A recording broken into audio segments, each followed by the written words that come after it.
Evening ഡിബേറ്റിലേക്ക് സ്വാഗതം. ബലാത്സംഗ കേസിൽ കുരുക്ക് മുറുകുകയാണ്. നടൻ സിദ്ദിഖിനെതിരായി ഹൈക്കോടതി ജാമ്യാപേക്ഷ തള്ളിയതോടുകൂടി അറസ്റ്റ് നീക്കം നടത്തുകയാണ് അന്വേഷണ ഉദ്യോഗസ്ഥർ. ഇനി സിദ്ദിഖിന് മുന്നിലുള്ളത് രണ്ട് വഴികൾ മാത്രം. ഒന്നുകിൽ മേൽക്കോടതിയെ സമീപിക്കാം, അല്ലെങ്കിൽ കീഴടങ്ങാൻ സിദ്ദിഖിന് താല്പര്യമില്ല എന്ന സൂചന നൽകുകയാണ് സിദ്ദിഖിൻ്റെ നീക്കങ്ങൾ. ഇപ്പോൾ വായിച്ചെടുക്കുമ്പോൾ ഫോൺ സ്വിച്ച് ഓഫ് ചെയ്തു. കൊച്ചിയിലെ 3 വീടുകളും അടച്ചിട്ടു. വിധിക്ക് ശേഷം സിദ്ദിഖ് തങ്ങിയ ഹോട്ടലിൽ നിന്നും സിദ്ദിഖ് മുങ്ങിയിട്ടുണ്ട് എന്ന വിവരവും ഏറ്റവും പുതിയതായി ലഭിക്കുന്നു. ലുക്കൌട്ട് നോട്ടീസ് ഇറക്കിയ അന്വേഷണ സംഘം പിന്നാലെയുണ്ട്.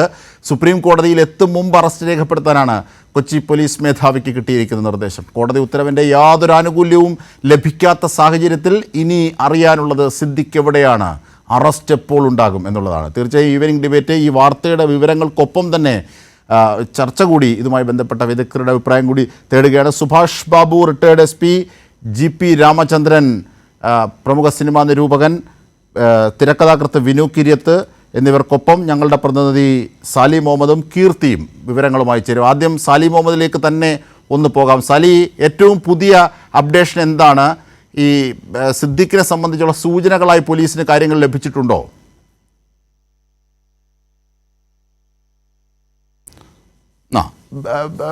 ശരി, ഞാൻ സാലിയിലേക്കും വിവരങ്ങളിലേക്കും എത്താം.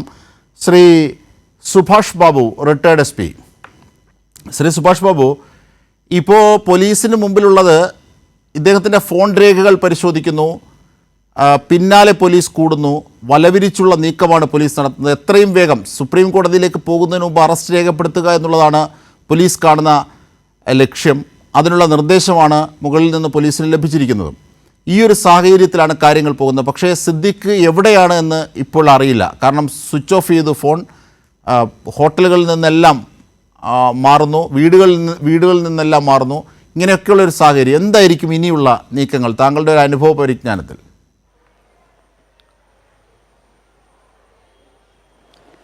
അദ്ദേഹത്തെ സംബന്ധിച്ചിടത്തോളം പോലീസിന് നേരത്തെ വേണമെങ്കിൽ അറസ്റ്റ് ചെയ്യായിരുന്നു. പക്ഷേ അത് അനാവശ്യമായ വിവാദങ്ങളും തർക്കങ്ങളും ഒക്കെ ഉണ്ടാക്കുന്നതുകൊണ്ട് ചിലപ്പോൾ അത് ഒഴിവാക്കിയതായിരിക്കാമെന്ന് നമുക്ക് പ്രതീക്ഷിക്കാം. എന്തായാലും ഇപ്പോൾ ഹൈക്കോടതി പോയതിന് ശേഷം അദ്ദേഹത്തിൻ്റെ വാദമൂഹങ്ങളൊക്കെ തള്ളിയതിന് ശേഷം അദ്ദേഹത്തെ കസ്റ്റഡിയിലെടുത്ത് ചോദ്യം ചെയ്തതുവരെ അനിവാര്യമാണ് എന്ന സൂചന നൽകിക്കൊണ്ടാണ് ആ ഒരു ഉത്തരവ് ഇപ്പോൾ വന്നിരിക്കുന്നത്. ഉത്തരവ് പൂർണ്ണമായിട്ട് വന്നില്ലെങ്കിലും നമ്മൾ കേട്ടതിൽ നിന്ന് മനസ്സിലാകുന്നത്.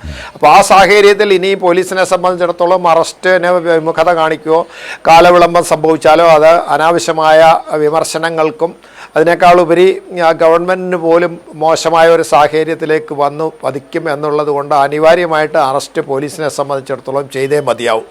ഈ സാഹചര്യത്തിൽ അദ്ദേഹത്തിന് നേരത്തെ ഒബ്സർവ് ചെയ്തില്ല എന്നൊക്കെ പരാതികൾ പറയാം. എന്നാൽ തന്നെ സ്വാഭാവികമായിട്ട് ഇത് കിട്ടുമോ കിട്ടിയില്ല എന്ന് പറയുന്ന ബാക്കിയുള്ളവർക്ക് എല്ലാവർക്കും ജാമ്യം കിട്ടിയ സ്ഥിതിക്ക് ഇതും കിട്ടിക്കൂടായികയില്ല എന്ന് പോലീസ് ചിന്തിച്ചിട്ടുണ്ടെങ്കിൽ നമുക്ക് പോലീസിനെ കുറ്റം പറയാൻ പറ്റില്ല. എന്തായാലും അത് ഇദ്ദേഹത്തിനെ ഒബ്സർവേഷനിൽ വെച്ചുകൂടായിരുന്നോ, സർവൈലൻസ് വെക്കാമായിരുന്നില്ലേ, അങ്ങനെ പോകുന്നതിന് മുമ്പ് അറസ്റ്റ് ചെയ്യാൻ പാടില്ലായിരുന്നോ എന്നൊക്കെ പലരും ചോദിക്കുന്നുണ്ട്. അതൊക്കെ സ്വാഭാവികമായിട്ടുള്ള ചോദ്യങ്ങൾ തന്നെയാണ്. അത് എപ്പോഴും അത് നടന്നു എന്ന് വരില്ല.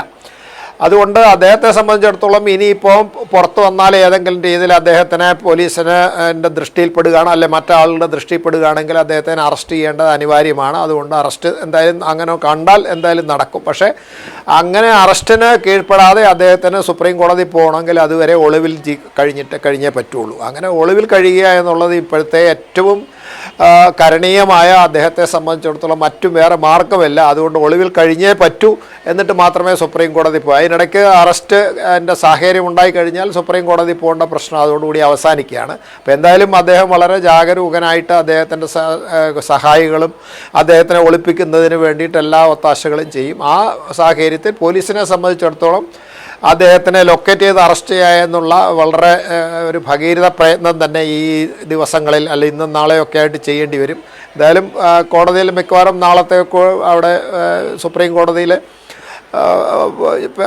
ആൻറ്റിസിപ്പേറ്ററി ബെയിലിന് ആപ്ലിക്കേഷൻ ഫയൽ ചെയ്ത് കഴിഞ്ഞാൽ ചിലപ്പോൾ കോടതി അവിടെ ചെയ്ത് കഴിഞ്ഞാൽ പിന്നെ താൽക്കാലികമായിട്ട് എന്തായാലും പോലീസ് ചാടിക്കറിയൊന്നും അറസ്റ്റ് ചെയ്യാറില്ല സാധാരണഗതിയിൽ. അതുകൊണ്ട് അതുവരെ അതിന് മുമ്പ് അറസ്റ്റ് ചെയ്തില്ലെങ്കിൽ ചിലപ്പോൾ ഒരു സാവകാശം പോലീസിന് കൊടുക്കാം. അല്ലെ പോലീസ് അറസ്റ്റ് ചെയ്താലും ഒരു നിർദ്ദേശം ഇല്ലാത്തടത്തോളം കാലം പോലീസിന് എപ്പോൾ വേണേൽ അറസ്റ്റ് ചെയ്യാം. പക്ഷെ എന്നാൽ തന്നെയും അറസ്റ്റ് എന്ന് പറയുന്നത് ഇപ്പോൾ ഒരു അനിവാര്യ ഘടകമായി അല്ലെങ്കിൽ മുമ്പ് ഉണ്ടായിരുന്ന അറസ്റ്റിൻ്റെ കാലതാമസത്തെ സംബന്ധിച്ച് അനാവശ്യമായിട്ട് WCCയും അതുപോലെ തന്നെ പൊതുസമൂഹത്തിൽ ഒരു വിഭാഗവും വല്ലാതെ വിമർശിച്ചിരുന്നു പോലീസിനെയൊക്കെ. ഗവൺമെൻറ്റിനെ പോലും പ്രതിക്കൂട്ടിലാക്കുന്ന രീതിയിലുള്ള വിമർശനങ്ങൾ, അതിനെയൊക്കെ മറികടക്കാൻ വേണ്ടിയിട്ട് പോലീസ് വളരെ ദത്തശ്രദ്ധമായി അതിനുവേണ്ടി ശ്രമിക്കുന്നു എന്നുള്ള ഒരു ശ്രമം ജനങ്ങളെയും അതുപോലെ തന്നെ കോടതിയെയും ബോധ്യപ്പെടുത്തേണ്ട, വൃത്തങ്ങളെയും ബോധ്യപ്പെടുത്തേണ്ട ഒരു ഉത്തരവാദിത്തം പോലീസിനുണ്ട്. അതുകൊണ്ട് എന്തായാലും ശരി, പോലീസ് ആ രീതിയിൽ പ്രവർത്തിക്കും. സിദ്ദിഖിനെ സംബന്ധിച്ച് ഒളിവിൽ വിരിക്കുക, സുപ്രീം കോടതി പോകുക എന്നതിനിപ്പുറത്ത് അദ്ദേഹത്തിന് ഇപ്പോൾ യാതൊരു വിധത്തിലുള്ള പ്രതിബദ്ധതയും ഈ കാര്യത്തിൽ ചെയ്യാൻ പറ്റില്ല എന്നുള്ളതാണ്. ഈ ഓർഡറിൻ്റെ ഒരു വ്യക്തത ഏകദേശം നമുക്ക് വന്നിട്ടുണ്ട്. അതനുസരിച്ചിട്ട് യാതൊരു പഴുതുകളും അദ്ദേഹത്തിന് ഇല്ല. ആവശ്യമുള്ളതും കുറച്ചുകൂടെ കടന്ന രീതിയിലും കോടതി അതിനകത്ത് ചില പരാമർശങ്ങളൊക്കെ നടത്തിയിട്ടുള്ളതും പ്രത്യേകം നമ്മൾ ശ്രദ്ധിക്കേണ്ടതാണ്. തീർച്ചയായും. ഞാൻ ജി പി രാമേന്ദ്രനിലേക്ക് വരുന്നതിന് മുമ്പ് ഞാൻ വിനു കിരിയത്തിലേക്ക് കൂടി ഒന്ന് പോവുകയാണ്. ശ്രീ വിനു കിരിയത്ത്, താങ്കളുടെ സഹപ്രവർത്തകനാണ് അഴിക്കുള്ളിലേക്ക് പോകുന്നത്. പക്ഷേ ഒരു പബ്ലിക് ഫിഗർ എന്ന നിലയിൽ അദ്ദേഹം കാട്ടുന്നത് ശരിയാണോ? കാരണം കോടതിയിൽ നിന്ന് ജാമ്യാപേക്ഷ തള്ളുന്ന വേളയിൽ അദ്ദേഹം അക്ഷരത്തിൽ മുങ്ങുന്നു എന്ന രീതി പറയുന്നു. കാരണം അമ്മയുടെ തലപ്പത്ത് ചെറിയൊരു ആരോപണം വരുമ്പോൾ തന്നെ രാജിവെക്കുന്നു. അങ്ങനെ വലിയ സത്യസന്ധതയും മാതൃകയും ഒക്കെ ഉണ്ട് എന്ന് ബോധ്യപ്പെടുത്തിയിരുന്ന സിദ്ദിഖ് പെട്ടെന്ന് ഇത്തരത്തിലൊരു സമീപനം ശരിയാണോ പബ്ലിക് ഫിഗർ എന്ന നിലയിൽ, ഒരു കലാകാരൻ എന്ന നിലയിൽ? ഇത് പബ്ലിക് ഫിഗർ എന്നുള്ളത് അവിടെ നമുക്ക് മാറ്റിവെക്കാം. ഏതൊരു ആളും ഈ ഒരു അവസരത്തിൽ അവൻ്റെ സേഫ്റ്റി, അവൻ ചിലപ്പോൾ സുപ്രീം കോടതിയിൽ പോയാൽ എനിക്ക് നീതി ലഭിക്കും എന്നതിന് വേണ്ടിയിട്ട് ഒളിവിൽ പോകുന്ന രാഷ്ട്രീയക്കാരുമുണ്ട്, നെഞ്ചുവേദന അഭിനയിച്ച് ആശുപത്രിയിൽ കിടക്കുന്നവരുമുണ്ട്. പക്ഷേ സിദ്ദിഖ് താങ്കൾ പറഞ്ഞ പോലെ ഒരു ജനപ്രിയ നടനാണ്, ഒരു സംഘടനയുടെ തലപ്പത്തിരുന്ന ആളാണ്. എന്തായാലും ഈ ഒരു കേസ് ചിലപ്പോൾ സുപ്രീം കോടതിയിൽ പോയാലും ചിലപ്പോൾ പുള്ളിക്ക് ജാമ്യം കിട്ടിയില്ലെങ്കിൽ ഇതിനേക്കാൾ അത് ഭവിഷ്യത്തായതുകൊണ്ട് ശരിക്കും പറഞ്ഞാൽ പുള്ളി അറസ്റ്റിന് നിന്ന് കൊടുത്തിട്ട് ചോദ്യം ചെയ്യലിന് തയ്യാറാവാമായിരുന്നു. പിന്നെ ഇതൊക്കെ ഓരോരുത്തരുടെയും വക്കീലന്മാർ പറയുന്ന അനുസരിച്ചാണല്ലോ ഇവരൊക്കെ ചെയ്യുന്നത്. ഇപ്പോൾ നമ്മൾ ജനങ്ങൾ ചോദിക്കുന്ന ഒരു ചോദ്യം, തീർച്ചയായിട്ടും ജയസൂര്യയ്ക്ക് ജാമ്യം കിട്ടി, രഞ്ജിത്തിന് ജാമ്യം കിട്ടി, മുകേഷിന് ജാമ്യം കിട്ടി, അപ്പോൾ ഇതിനകത്ത് രാഷ്ട്രീയമുണ്ടോ? ഇത് പലതും പല കേസുകളാണല്ലേ. കോടതിയെ സംബന്ധിച്ചോളം ഓരോന്നിൻ്റെ വാദമുഖം എങ്ങനെ അതിനനുസരിച്ചായിരിക്കുമല്ലോ നിയമം ചെയ്യുന്നത്. പിന്നെ നോക്കൂ, ഇതിനകത്ത് സന്തോഷിക്കുന്നവർ ഒരുപാട് പേരുണ്ട്. ഇവരുടെയൊക്കെ ഈ അവസ്ഥയിൽ നിർമ്മാതാക്കൾ കാണും, കോ ആർട്ടിസ്റ്റുകൾ കാണും. കാരണം ഇവരൊക്കെ താരങ്ങൾ, ഇവർ ഒരുപാട്, ഞാൻ ഇവരെ ആരെയല്ല ഉദ്ദേശിക്കുന്നത്, പൊതുവേ മലയാള സിനിമയ്ക്ക് ഇതൊരു ആവശ്യമായിരുന്നു. ഞങ്ങളെല്ലാം താരങ്ങളാണ്, ഒരുപാട് ഉയരത്തിലാണ്, നിങ്ങൾക്ക് ഞങ്ങളെ തൊടാൻ പറ്റില്ല. ഇവർ വിണ്ണിൽ നിന്ന് മണ്ണിലേക്ക് വരേണ്ട സമയത്തിന് വേണ്ടി ഇതൊരു മാറ്റം അനിവാര്യമായിരുന്നു. എന്തൊക്കെയാണ് ഇവർ നോക്കി, അവരൊരു ജോലിയായിട്ട് ഇത് കാണണം. ഞങ്ങൾ എന്തോന്നു മനുഷ്യരല്ലേ ഇവരൊക്കെ? അതല്ലാത്ത ഇത് പണ്ടില്ലായിരുന്നു കേട്ടോ. സത്യം, ഇത് അഭിമാനപൂർവ്വം പറയാം. നസീർ സാറിൻ്റെ കാലത്തും സത്യൻ്റെ കാലത്തും മധുസാറിൻ്റെ ഒക്കെ കാലത്ത് ഇതൊന്നും ഇല്ല. ഇത് ഏത് കാലഘട്ടം തൊട്ടാണ് ഈ സ്റ്റാർഡം കയറി അങ്ങ് വന്നിട്ട് ഇവർ കോ ആർട്ടിസ്റ്റുകളെ മൈൻഡ് ചെയ്യുന്നില്ല, പ്രൊഡ്യൂസറെ മൈൻഡ് ചെയ്യുന്നില്ല. പ്രൊഡ്യൂസർക്ക് ഒരു മീഡിയേറ്റർ വേണം, സംസാരിക്കാൻ മാനേജർ വേണം. ഈ ലെവലിലേക്ക് സിനിമയെ കൊണ്ട് എത്തിച്ചവർക്ക് കൊടുത്തൊരു വലിയ പാഠമാണിത്. ടി വി ഓൺ ചെയ്യാൻ പറ്റും. ഇവർക്ക് എന്താണ് ജനങ്ങളോട് പ്രതിബദ്ധത? ടി വി ഓൺ ചെയ്താലുള്ള അവിയലിൻ്റെയും സാമ്പാറിൻ്റെയും വരെ പരസ്യത്തിൽ കാണുന്ന നടന്മാർ, ഏത് പന്ന പ്രോഗ്രാമിനും പൈസ കൊടുത്താൽ പോകുന്ന നടന്മാർ, രജനീകാന്തും കമലഹാസനും ഒക്കെ ഇന്നുവരെ ഒരു പരസ്യത്തിൽ നിങ്ങൾ കണ്ടിട്ടുണ്ടോ? വിഷത്തിൻ്റെ ബ്രാൻഡ് അംബാസഡർ ആവാനും തയ്യാറായിട്ട് നിൽക്കുന്ന കുറേ പേര്, ഇവർക്കെല്ലാം ഉള്ളൊരു അടിയാണ്. ഒരുപാട് പേരുടെ കണ്ണുനീരിൻ്റെ പ്രാക്ക്, നിർമ്മാതാക്കളുടെ ആയാലും സഹപ്രവർത്തകരുടെ ആയാലും ഒരുപാട്. ഞാൻ ഇവരെയല്ല പറയുന്നത്, പൊതുവെ. ഇപ്പോൾ ജയസൂര്യയുടെ കാര്യം എനിക്ക് സധൈര്യം പറയാം. 3 വർഷം 3 ലക്ഷം രൂപ അഡ്വാൻസ് വാങ്ങിച്ചിട്ട് ഞങ്ങൾ 3 വർഷം ജോലി ചെയ്യാൻ പറ്റിയിട്ടില്ല. ചേട്ടാ നാളെ ചെയ്യാം, മറ്റന്നാൾ ചെയ്യാം. ഇവരൊരു 8 പടത്തിൻ്റെ അഡ്വാൻസ് വാങ്ങിച്ചു വയ്ക്കും. ഈ ആദ്യത്തെ 7 എപ്പോഴും പെൻഡിങ്ങിൽ ഇട്ടേക്കും. അപ്പോൾ ഇവർക്ക് എപ്പോഴും പടം കാണും. അങ്ങനെ ഞാനും ആ ഡയറക്ടറും പ്രൊഡ്യൂസറും 3 കൊല്ലം നടന്നിട്ട് അവസാനം വേണ്ട, പടവും വേണ്ട, ഒന്നും വേണ്ടതെന്ന് പൈസ തിരിച്ചു വാങ്ങിച്ചു. ജയസൂര്യ ഒന്ന് ആലോചിക്കണം, കടമറ്റത്ത് കത്തനാർ ഭയങ്കര ശക്തിയുള്ളതാണ്. അവിടെ നിന്നാണ് ജയസൂര്യയ്ക്ക് അബദ്ധം പറ്റിയിരിക്കുന്നത്. മനുഷ്യനായി ജീവിക്കും നിങ്ങളൊക്കെ. നിങ്ങൾ താരങ്ങളല്ല. നിങ്ങൾ നിർമ്മാതാക്കളില്ലെങ്കിൽ സിനിമ ഇല്ല എന്ന് ആദ്യം വിചാരിക്കേ. താരമില്ലെങ്കിലും സിനിമ നിർമ്മാതാവ് വെച്ച പുതുമുഖങ്ങളെ വെച്ച് ചെയ്യാൻ പറ്റും. ജയസൂര്യയൊക്കെ ശരിക്കും പറഞ്ഞാൽ സിനിമയിൽ ചാൻസ് ചോദിച്ച് വന്നിട്ട് പ്രൊഡക്ഷൻ വാനിൽ തിരിച്ചു പോയിട്ടുണ്ട്, ഫുഡ് കൊണ്ടുപോകുന്ന വണ്ടിയിൽ പോയിട്ടുണ്ട്. അതിൽ നിന്ന് വളർന്നപ്പോൾ ഒരുപാട് സന്തോഷിച്ചവരാണ് ജയസൂര്യ നമ്മളൊക്കെ. താങ്കളുടെ പീഡന കേസിനെ കുറിച്ചൊന്നും എനിക്കൊരു അഭിപ്രായമില്ല, അത് നമുക്ക് തെളിവുമില്ല, അതിനെക്കുറിച്ച് ഞാൻ പറയുന്നില്ല. പക്ഷേ മനുഷ്യത്വം എന്നൊരു സാധനം ഇനിയെങ്കിലും നിങ്ങളിലൊക്കെ ഉണ്ടാവണം. നിർമ്മാതാക്കളെ മനസ്സിൽ കാണുക. എന്തായാലും സിദ്ദിഖിനെ അറസ്റ്റ് ചെയ്യുമായിരിക്കും. കാരണം എയർപോർട്ടിൽ വരെ അദ്ദേഹത്തിനെതിരെ ഇത് കൊടുത്തിട്ടുണ്ട്, ലുക്കൗട്ട് നോട്ടീസ് കൊടുത്തിരിക്കുകയാണെന്ന് അറിഞ്ഞു. അത് കഴിഞ്ഞിട്ട് കേസിലേക്ക് പോട്ടെ. നമ്മുടെ കയ്യിൽ ഇവരാരും തെളിവൊന്നും ഞങ്ങളുടെ കയ്യിലില്ല. സിനിമാക്കാരനായ എൻ്റെ കയ്യിൽ ഇവരൊക്കെ ഇത്തരക്കാരാണെന്നുള്ള തെളിവൊന്നുമില്ല. അതും പറയാം, തെളിയിക്കട്ടെ. തീർച്ചയായും. ശ്രീ ജി പി, ഏറ്റവും പ്രധാനപ്പെട്ട ഒരു വസ്തുത ഇതാണ്. ഇപ്പോൾ ഇദ്ദേഹത്തെ ആരെയാണ് സിദ്ദിഖിനെ അറസ്റ്റ് ചെയ്യുമോ ഇല്ലയോ, അല്ലെങ്കിൽ അദ്ദേഹത്തെ പിടികിട്ടുമോ ഇല്ലയോ എന്നതിനേക്കാളൊക്കെ ഉപരി ഇത് നൽകുന്ന ഒരു പൊതു ആശയമുണ്ട്. കാരണം സിനിമ വളരെ ഈ വിനു കിരിയത്ത് പറഞ്ഞതുപോലെ വളരെ ക്ലോസ്ഡ് ആയ ഒരു സൊസൈറ്റിയാണ്. അത് എന്തോ ഒരു എലൈറ്റ് പൊസിഷനുണ്ട്, അവരെ ആർക്കും ഒന്നും ചെയ്യാൻ പറ്റില്ല. ഇതൊന്നുമല്ല, ഇതൊക്കെ നിയമത്തിനും നാടിനും വിധേയമാണ് എന്നതിൻ്റെ സന്ദേശം നൽകാനാകുന്നു എന്നതിൻ്റെ ഏറ്റവും ഒടുവിലത്തെ സൂചനയാണിത് എന്ന് കണ്ടുകൂടെ? ഇത്തരത്തിലൊരു ശുദ്ധീകരണ പ്രക്രിയയുടെ ശുഭകരമായ തുടക്കം ആയി ഇതിനെ കാണാമോ ശ്രീ ജി പി? ഇതിനെ നമ്മൾ കാണേണ്ടത് ഒരു ചരിത്രപരമായ ഒരു അവസ്ഥയിലൂടെയാണ്. കാരണം ഇപ്പൊ നമുക്കറിയാം, നമ്മളുടെ കേരള സമൂഹം, സിനിമ മാത്രമല്ല, കേരളത്തിലെ സാംസ്കാരിക സമൂഹം എന്ന് പറയുന്നത് നാടുവാഴിത്തത്തിന്റെ അംശങ്ങൾ പരിപൂർണമായി മാറ്റാത്ത, ആ നാടുവാഴിത്തത്തിന്റെ ജാതി മൂല്യങ്ങൾ, ലിംഗമൂല്യങ്ങൾ, സാംസ്കാരിക മൂല്യങ്ങൾ, വർഗമൂല്യങ്ങൾ ഇതെല്ലാം നിലനിർത്തിക്കൊണ്ടുപോകുന്ന, അത് ഇപ്പോഴും തങ്ങളുടെ വരേണ്യതയായി നിലനിർത്തിക്കൊണ്ടുപോകുന്ന ഒരു സമൂഹമാണ്. ഇതിന്റെ മൂല്യങ്ങളാണ് കഴിഞ്ഞ കാലഘട്ടങ്ങളിൽ, പ്രത്യേകിച്ചും 90-കൾക്ക് ശേഷമുള്ള നമ്മുടെ സിനിമ ആഘോഷിച്ചത്. അതിൽ തമ്പുരാക്കന്മാർ വന്നു. ഇപ്പൊ പൂരം കലക്കുന്ന ന്യൂസ് നിങ്ങൾ കണ്ടു. ഈ പൂരം നടത്താൻ വേണ്ടിയിട്ടൊരു തമ്പുരാൻ, പിന്നെ എന്താ പറയാ, ബോംബെയിലെ ഖരാനകൾ എല്ലാം കീഴടക്കി, ഹിന്ദുസ്ഥാനി ഖരാനകൾ കീഴടക്കി, പിന്നെ ധാരാവി കീഴടക്കി പൂരം നടത്താൻ വരുന്ന നായകൻ, ഇങ്ങനെയുള്ള ഒറ്റപ്പാലത്തേക്ക്, ഇതെല്ലാം ഈ തരത്തിലുള്ള നാടുവാഴികളായ നായകന്മാരും നാടുവാഴികളായ അവർ സ്ത്രീകളെ ആക്രമിക്കുന്നതും അവർ സ്ത്രീകളെ ചവിട്ടിക്കൂട്ടുന്നതുമായ കഥകൾ ഇവിടെ കൊണ്ടുവന്ന് ഇവരെല്ലാം, അപ്പൊ ഈ യഥാർത്ഥത്തിൽ ഇവരെ പലരെയും നമ്മൾ ശ്രദ്ധിച്ചാൽ അറിയാം. ഞാൻ ഒരു വ്യക്തിയും പ്രത്യേകമായിട്ട് പറയുന്നില്ല. പല നടന്മാരും, പല തിരക്കഥാകൃത്തുക്കളും സംവിധായകരും എല്ലാം തന്നെ ഇവരുടെ കഥാപാത്രത്തിന്റെ തടവിലാണ്. അല്ലെങ്കിൽ ഇവരുണ്ടാക്കിയ കഥാപാത്രങ്ങളെ ജനങ്ങൾ സ്വീകരിച്ചതിന്റെ ആഹ്ലാദത്തിൽ ആ രീതിയിലാണ് ഇവരെല്ലാം ചെയ്യുന്നത്. ഇവർ വിചാരിക്കുന്ന ഇവർ കഥാപാത്രങ്ങളാണെന്നത്. ആ കഥാപാത്രങ്ങളായിട്ട് അതുകൊണ്ടാണ് ഇവര് കോടതി നടപടികളെയും പോലീസിനെ പോലും അല്ലെങ്കിൽ പലപ്പോഴും വെല്ലുവിളിക്കുകയും, അങ്ങനെ കാണികൾ, ഇവരുടെ പവർ ഗ്രൂപ്പ് എന്ന് പറയുന്നത്, ഇപ്പൊ ഞാൻ വ്യക്തിപരമായിട്ട് തന്നെ ഈ പവർ ഗ്രൂപ്പിന്റെ ഇതിന് ആഘാതം ഏറ്റുവാങ്ങിയ ഒരാളാണ്. ഒരു നിരൂപകൻ എന്നുള്ള രീതിയിൽ എന്റെ ലേഖനങ്ങൾ കേരളത്തിലെ പ്രധാനപ്പെട്ട ചില പ്രസിദ്ധീകരണങ്ങളിൽ കൊടുക്കരുത് എന്ന് അവരുടെ പത്രാധിപന്മാരോട് വരെ ഈ പവർ ഗ്രൂപ്പിന്റെ ഭാഗത്ത് നിന്ന് ഭീഷണിയുണ്ട് എന്ന് ചില പത്രാധിപന്മാര് എന്നോട് പറഞ്ഞിട്ടുണ്ട്. ഓക്കെ, എനിക്ക് കുഴപ്പമൊന്നുമില്ല എന്ന് പറഞ്ഞു. ഞാനിത് മറ്റു രീതിയിൽ അപ്പൊ ആ രീതിയിലുള്ള ഈ പവർ ഗ്രൂപ്പ് ഏതൊക്കെ രീതിയിൽ ആളുകളെ നിശബ്ദരാക്കുകയും ഈ പറഞ്ഞ രീതിയിൽ ഒരു നാടുവാഴിത്തം കേരളത്തിൽ നിന്ന് നാടുവാഴിത്തം പോയതാണ്. ആ പോയ നാടുവാഴിത്തത്തിന്റെ പുതിയ രീതിയിൽ തിരിച്ചു കൊണ്ടുവരുന്നതിന് വേണ്ടി ഇവർ സിനിമയിലൂടെ ശ്രമിക്കുകയും അത്തരം കഥകളിലൂടെ ഇവർ കേരളത്തിന് മുകളിൽ ഒരു സാംസ്കാരിക ആധിപത്യം സ്ഥാപിക്കാൻ, ജാതീയമായ ആധിപത്യം, ലിംഗപരമായ ആധിപത്യം, വർഗപരമായ ആധിപത്യം, അതിന്റെ ആ കഥാപാത്രങ്ങളുടെ തടവിൽ തന്നെ ഇവർ പെട്ടതുകൊണ്ടാണ് ഇവർ ഇത്രയും ജീർണമായ ഒരു അവസ്ഥയിലേക്ക് ഇവർ ഇന്ന് കേരളത്തിൽ നിന്നാണ് ഒളിച്ചോടുന്നത്. ഇവർ മുങ്ങുന്നത് യഥാർത്ഥത്തിൽ കേരളത്തിൽ നിന്നാണ്. മലയാള സിനിമയിൽ ജി പി പറഞ്ഞത് വളരെ ശരിയായ കാര്യമാണ്. കാരണം ഈ കള്ള് കുടിച്ചിട്ട് മുതുകത്തിടിക്കാൻ ഒരു ഭാര്യയെ വേണം എന്ന് നായികയോട് പരസ്യമായി പറയുന്ന നായകൻ, പക്ഷേ ഇതൊക്കെ ഏതെങ്കിലും ഒരു താരത്തിൻ്റെ പ്രശ്നമല്ല. ആ സിനിമ മുഴുവൻ മുമ്പോട്ട് വെക്കുന്ന ഒരു കൾച്ചറൽ, അതിൻ്റെ എന്താണ്, ആ ഒരു സാംസ്കാരികമായ പാതയുടെ അധപതനമാണ്. അത് രൂപപ്പെടാൻ സഹായിക്കുന്നത് സമൂഹത്തിൽ അത്തരത്തിൽ എലമെൻറ്റുകൾ അതിനെ കൈയടിക്കാനുള്ളത് കൊണ്ട് കൂടിയാണ്. അതൊന്ന്. രണ്ടാമത്തെ കാര്യം, ഇവിടെ മാട്ടുപ്പെട്ടി മച്ചാൻ അടക്കം ജനകീയമായ പല സിനിമകൾക്കും തിരക്കഥ എഴുതിയ എന്താണ് വിനു കിരിയത്താണ് പറയുന്നത്, ജയസൂര്യയെ സംബന്ധിച്ചടക്കം. അപ്പോൾ ഇങ്ങനെ ഇവർക്കൊക്കെ ഒരു വ്യക്തിപരമായി പോലും ബന്ധങ്ങളിൽ അതിൻ്റെ നൈതികത പുലർത്താനാകാത്ത വിധമാണ് ഇവർ അറമാദിച്ചു പോകുന്നത്. ഒരു വലിയ സംവിധായകൻ എത്തിയാൽ കസേരയിട്ട് അടുത്തിരുത്താത്ത നായകന്മാരുണ്ടത്രേ. അപ്പോൾ ഇങ്ങനെയൊക്കെ കേൾക്കുന്നു. ഇതൊക്കെ എന്ത് തരം സാംസ്കാരിക മൂല്യങ്ങളാണ് ഇവർ ഫോർവേഡ് ചെയ്യുന്നത് എന്നൊക്കെയുള്ള ചോദ്യങ്ങൾ ബാക്കിയല്ലേ G P?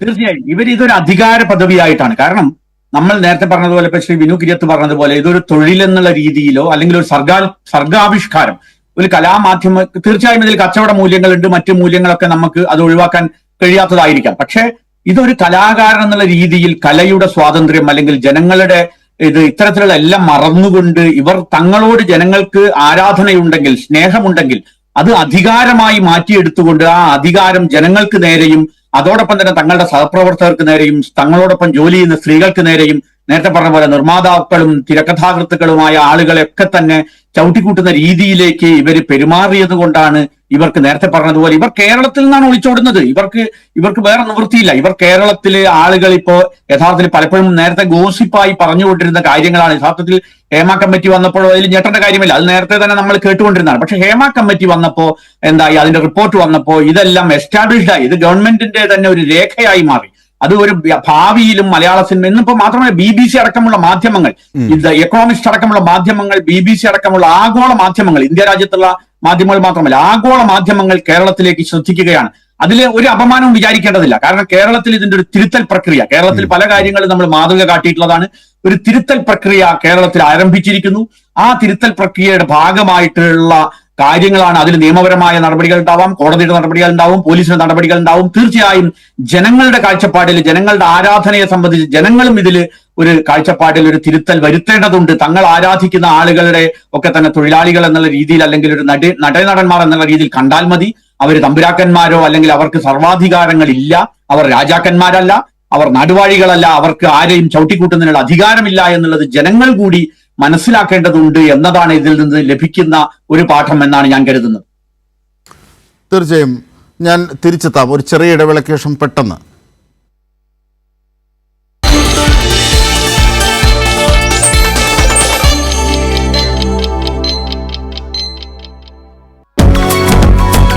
Kavita Gold and Diamonds.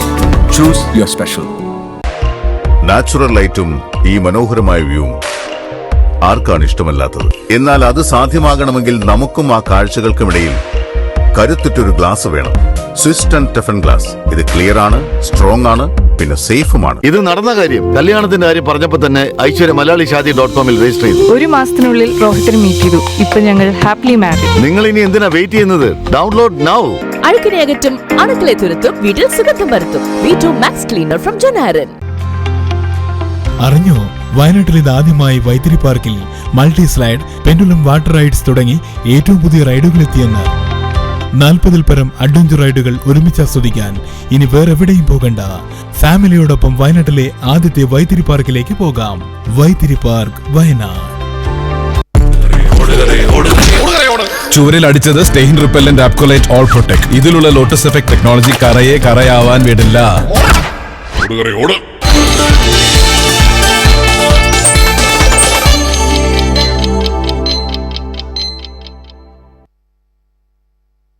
ചർച്ച തുടരുമ്പോൾ സിദ്ദിഖ് എവിടെയാണ് എന്നതാണ് ഏറ്റവും പുതിയതായ ചോദ്യം എത്തുന്നത്. സിദ്ദിഖിനായി വലവിരിച്ച് പോലീസ് നീങ്ങുകയാണ്. സുഭാഷ് ബാബുവിലേക്ക് തന്നെ പോകുമ്പോൾ, സുഭാഷ് ബാബു നോക്കൂ, ഇവിടെ ഇനിയിപ്പോൾ സിദ്ദിഖിന് മുമ്പിൽ താങ്കൾ സൂചിപ്പിച്ചതുപോലെ സുപ്രീം കോടതിയിലേക്ക് പോകാം, മേൽക്കോടതികളിലേക്ക് പോകാം. പക്ഷേ അവിടെ അറസ്റ്റായി കഴിഞ്ഞാൽ പിന്നെ ആൻറ്റിസിപ്പേറ്ററിക്ക് മുൻകൂർ ജാമ്യത്തിന് സാധ്യതയില്ല. അപ്പോൾ അറസ്റ്റിന് പിടികൊടുക്കാതെ, അതായത് പോലീസിന് പിടികൊടുക്കാതെ മുങ്ങി നടക്കുകയും എന്നിട്ട് മുൻകൂർ ജാമ്യം സുപ്രീം കോടതിയിലേക്ക് പോവുകയും, ഇതൊക്കെയാണ് സിദ്ദിഖിൻ്റെ കാൽക്കുലേഷൻ. ഒരുപക്ഷെ അഭിഭാഷകർ പറഞ്ഞു കൊടുത്തത് ആകാം. പക്ഷേ ഇതൊരു പക്ഷേ ഒരു താൽക്കാലികമാണ്. കാരണം 376, 506 എന്നീ വകുപ്പുകളാണ്. അപ്പോൾ ഇന്ന് ഇപ്പോൾ ലോകത്ത് ഇന്ത്യയിൽ നിലനിൽക്കുന്ന ഒരു നിയമ സംവിധാനമുണ്ട്. പ്രത്യേകിച്ച് ഡൽഹിയിലെ പെൺകുട്ടിക്ക് ശേഷം, പ്രത്യേകിച്ച് ഇപ്പോൾ ബംഗാളിലെ ഡോക്ടറിന് ശേഷം, അപ്പോൾ ഒരു സ്ത്രീപക്ഷമായ രീതിയിൽ ഈ കാര്യങ്ങളെ കാണുന്ന ഒരു നിയമ സംവിധാനം കൂടി രൂപപ്പെട്ടിരിക്കുകയാണ്. അതൊരു കൾമിനേഷനാണ്. അപ്പോൾ അങ്ങനെയൊക്കെയുള്ള സാധ്യതയിൽ സിദ്ദിഖിന് ഈ പ്രതീക്ഷിക്കുന്ന പോലുള്ള സാധ്യതകളുണ്ടോ? ഈ താൽക്കാലിക ആശ്വാസം എന്നതല്ലാതെ പോലീസിന് പിടികൊടുക്കുന്നതല്ലേ യഥാർത്ഥത്തിൽ ബുദ്ധി?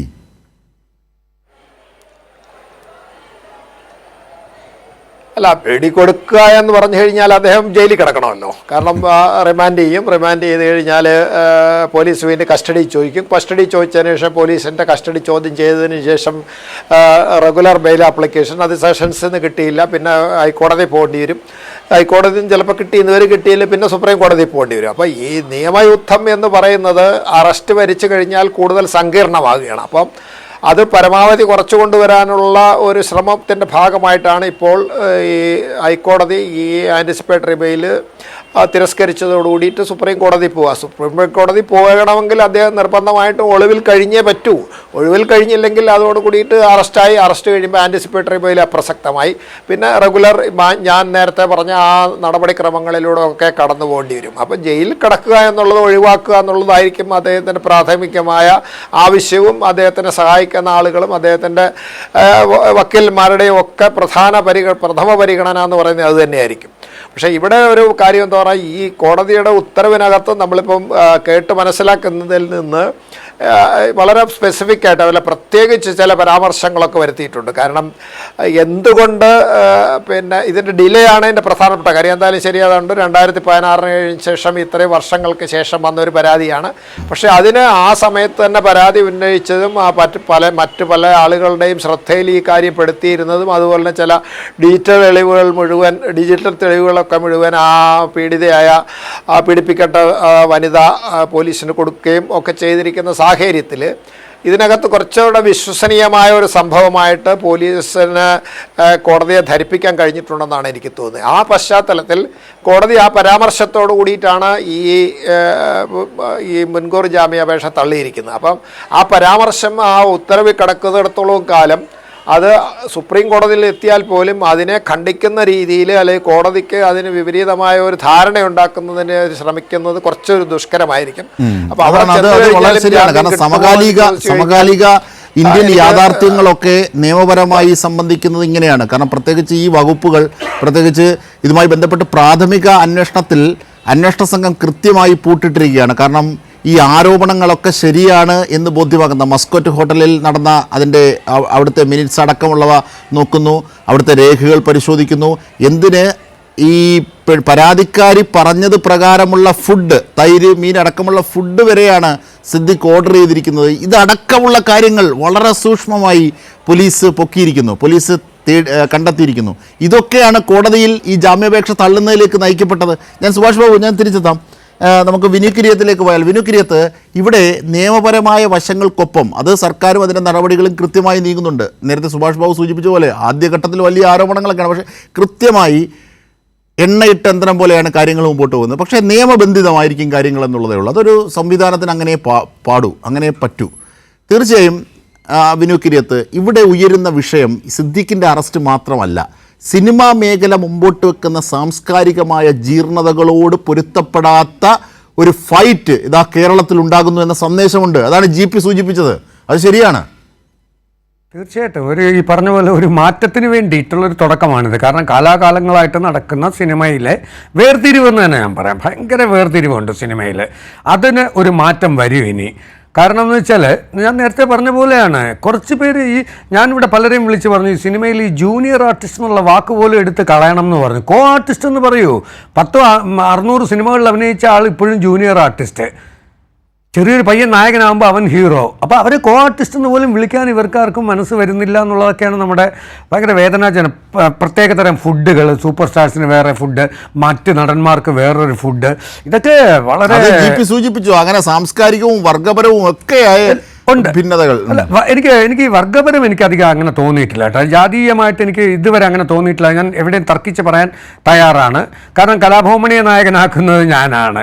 തിലകൻ ചേട്ടൻ ഒരുപാട് മറ്റ് ആൾക്കാരുടെ സിനിമയിൽ അഭിനയിച്ചിട്ടുണ്ട്. അദ്ദേഹത്തിൻ്റെ മകൾ ഈ ഇടയ്ക്ക് ഇങ്ങനെ പറയണ കേട്ടു. അതൊന്നും അങ്ങനെ പറയണ്ട. കലാഭവൻ മണിയൊക്കെ നമ്മൾ സിനിമ കൊണ്ടുവരുന്ന അയാളുടെ അടുത്തുള്ളൊരു കഴിവിനെ വിശ്വസിച്ചിട്ടാണ്. അപ്പോൾ അതുകൊണ്ട് വർഗം എനിക്ക് ഒരിക്കലും തോന്നിയിട്ടില്ല. പക്ഷെ വേർതിരിവുണ്ട് ഈ പറഞ്ഞ പോലെ. പിന്നെ ഇപ്പം മുകേഷ് എന്ന് പറയുന്ന വ്യക്തിപരം വേറെ, ജാതിപരം വേറെ, അത് അദ്ദേഹം ഉദ്ദേശിച്ചു. അല്ല, ഇനിയിപ്പോൾ ഞാൻ പറയട്ടെ, ഇപ്പം മുകേഷിനെ ഇന്ന് നമ്മൾ അറസ്റ്റ് ചെയ്ത് വിട്ടു എന്ന് പറഞ്ഞു. പക്ഷെ മുകേഷ് നടനായതിന് ശേഷമാണ് രാഷ്ട്രീയത്തിൽ വരുന്നത്, അല്ല രാഷ്ട്രീയത്തിൽ നിന്ന് സിനിമയിൽ വന്ന ആളല്ല. സോ തീർച്ചയായിട്ടും ആ നടൻ ചെയ്യേണ്ടത് ആ MLA സ്ഥാനം രാജിവെക്കണം. കാരണം വെച്ചാൽ പ്രതിബദ്ധത വേണമെന്ന് ജനങ്ങളോട്. എന്നിട്ട് കേസുമായി മുന്നോട്ട് പോയിട്ട് അടുത്ത ഇലക്ഷൻ നിൽക്കണം എന്നാണ് എൻ്റെ അഭിപ്രായം. എൻ്റെ 10-17 പടത്തിലെ ഹീറോ ആണ് കേട്ടോ മുകേഷ്. ഇത്രയും ടാലൻറ്റഡ് ആയിട്ടുള്ള ആർട്ടിസ്റ്റാണ് സിദ്ദിഖ് ആയാലും മുകേഷ്. മലയാളത്തിൻ്റെ അഭിമാനം തന്നെയാണ് അഭിനയ കലയിൽ ഇവരെല്ലാം. പക്ഷേ ഇവർക്കെല്ലാം ഞങ്ങളും മനുഷ്യരാണ്, ഇത് ഞങ്ങളുടെ ജോലി മാത്രമാണ് അഭിനയം. പണ്ട് നിങ്ങളുടെ ഇഷ്ടതാരങ്ങളുടെ എഴുതുമ്പേ നസീർ, ശാരദ, സത്യൻ എന്നൊക്കെയാണ് എഴുതിക്കൊണ്ടിരുന്നത്. നിങ്ങളുടെ ഇഷ്ടതാരങ്ങൾ എന്ന് പറഞ്ഞപ്പോൾ തൊട്ട് ഇവർ താരങ്ങളായി. അത് പാടില്ല. ഞങ്ങളുടെ ജോലിയാണ് ഈ ചെയ്യുന്നത്. ഞങ്ങൾ നിങ്ങളെപ്പോലെ മനുഷ്യൻ തന്നെ. നിങ്ങൾ കഴിക്കുന്ന ആഹാരം മതി ഞങ്ങൾക്ക്. ഈ കാരവാൻ സംസ്കാരമൊക്കെ ബന്ധങ്ങൾ ഒരുപാട് അകറ്റിയെന്നേ. ഷോട്ട് എടുക്കുന്ന സംവിധായകൻ ആക്ടറെ കാണുന്നത് കാരവാനിൽ നിന്ന് ഇറങ്ങുമ്പോൾ മാത്രം ഉള്ളൊരവസ്ഥയിലേക്ക് പോവുകയാണ്. അപ്പോൾ ഇതിന് നിർമ്മാതാക്കളെ നമുക്ക് കുറ്റപ്പെടുത്തേണ്ടി വരില്ലേ? എന്തൊരു സൗഹൃദമായിരുന്നല്ലേ പഴയ സിനിമ. നമ്മൾ കണ്ടില്ലേ, നസീർ സാറും ഇവരെല്ലാം റോഡിൽ പാവിരിച്ച് കിടന്ന് ഉറങ്ങിയിട്ട് ഷൂട്ട് ചെയ്തിട്ട് ഒരുമിച്ചിരുന്ന് ഭക്ഷണം കഴിക്കുന്ന ഒരു കാലം. അതല്ലേ ഈ ഇതിലും വേണ്ടത്? ഒരു ഓഫീസിൽ എല്ലാവരും ഒരേ മുറിക്കകത്തിരുന്നല്ലേ ജോലി ചെയ്യുന്നത്. ഇതെന്തിനാണ് ഈ കാരവാൻ? അത്യാവശ്യം കാരവാൻ കൊടുക്കാൻ ഡ്രസ്സ് മാറാനും. ഇവിടെ ഉദ്ദേശിക്കുന്നത് ഇതിന്റെ മുഴുവൻ കാര്യങ്ങളെ സംബന്ധിച്ചാണ്. ഇതിൽ മുഴുവനും രൂപപ്പെടുന്ന ഒരു വരേണ്യത സംബന്ധിച്ചാണ്. ഒരു പക്ഷേ വിനു കിരിയത്ത് ജാതീയമായ അത് അദ്ദേഹത്തിന് ഫീൽ ചെയ്തില്ല, അദ്ദേഹത്തിന് അത്തരം ഒരു സമീപനം കാണില്ലായിരിക്കും, അതുകൊണ്ടാണ്. പക്ഷേ അത് പൂർണ്ണമായും ഇല്ല എന്ന് നമുക്ക് പറയാനാകില്ല. അത് ഉണ്ട് എന്ന് പറയുന്നവരുണ്ട്, ഇല്ല എന്ന് പറയുന്നവരുണ്ട്. അത് മാത്രമല്ല, ഈ ജാതിയുമായി ബന്ധപ്പെട്ടൊക്കെ സംസാരിക്കുന്നതും ഒരു ആധുനിക സമൂഹത്തിൽ ഒരു അത്ര പരിഷ്കൃതമാണെന്ന് എനിക്ക് തോന്നുന്നില്ല. എങ്കിൽ പോലും അത് അങ്ങനെ ഉണ്ട് എങ്കിൽ തീർച്ചയായും അഡ്രസ്സ് ചെയ്യപ്പെടുകയും വേണം. പക്ഷേ GP, ഏറ്റവും പ്രധാനപ്പെട്ട ഒരു വിഷയം ഇവിടെ ഉള്ളത് അതിൻ്റെ വരേണ്യമായ ഒരു സ്വഭാവം രൂപപ്പെടുത്തുന്നത് വ്യക്തിബന്ധങ്ങളെപ്പോലും അകറ്റുന്നു. കാരണം പത്മരാജനും അല്ലെങ്കിൽ അങ്ങനെയുള്ള സംവിധായകരൊക്കെ, KG ജോർജ് അടക്കമുള്ള സംവിധായകർക്ക് അപ്പോൾ നടനുമായിട്ടൊക്കെ ഉള്ള ഒരു ബന്ധമുണ്ട്. ആ ഒരു ജൈവിക ബന്ധമാണ് കലയിൽ പ്രതിഫലിക്കുന്നത്. അതൊക്കെ നഷ്ടപ്പെടുകയാണ് ഈ കാരവൻ സംസ്കാരം എന്നൊക്കെയാണ് ഇവർ തന്നെ നിരീക്ഷിക്കുന്നത്. ആണോ? അത്തരം രീതിയിലേക്ക് കൂടി കാര്യങ്ങളെ വിന്യസിക്കേണ്ടി ഉണ്ടോ GP? തമിഴ് സിനിമ നമുക്കറിയാം, മലയാള സിനിമയെക്കാട്ടിലും പല കാരണങ്ങളാൽ വലിയൊരു സിനിമയാണ് തമിഴ് സിനിമ. മാത്രമല്ല, അവിടുത്തെ രാഷ്ട്രീയ അധികാരം പോലും പലപ്പോഴും നിർണ്ണയിക്കുന്നത് സിനിമയാണ്. സിനിമയിൽ നിന്നാണ് മുഖ്യമന്ത്രിമാരടക്കം ഉണ്ടായിട്ടുള്ളത്. പക്ഷെ അവിടെ ഈ ഭക്ഷണത്തിൽ നിലനിന്നിരുന്ന ഒരു വിവേചനം, പലതരത്തിലുള്ള ഭക്ഷണത്തിൽ നിലനിന്നിരുന്ന ഒരു വിവേചനം വിജയകാന്ത് വന്നപ്പോഴാണ് വിജയകാന്താണ് പറഞ്ഞത്, എന്റെ സെറ്റിൽ എല്ലാവർക്കും ഒരേ ഭക്ഷണമായിരിക്കും. അപ്പോഴല്ലേ നമ്മൾ യാഥാർത്ഥ്യം മനസ്സിലാക്കിയത്. പലർക്ക് പല രീതിയിലുള്ള ഭക്ഷണമാണ്, പലർക്കും പട്ടിണി പോലും കിടക്കേണ്ട അവസ്ഥയിലോ ഒക്കെയാണെന്ന് പറയുന്നത്.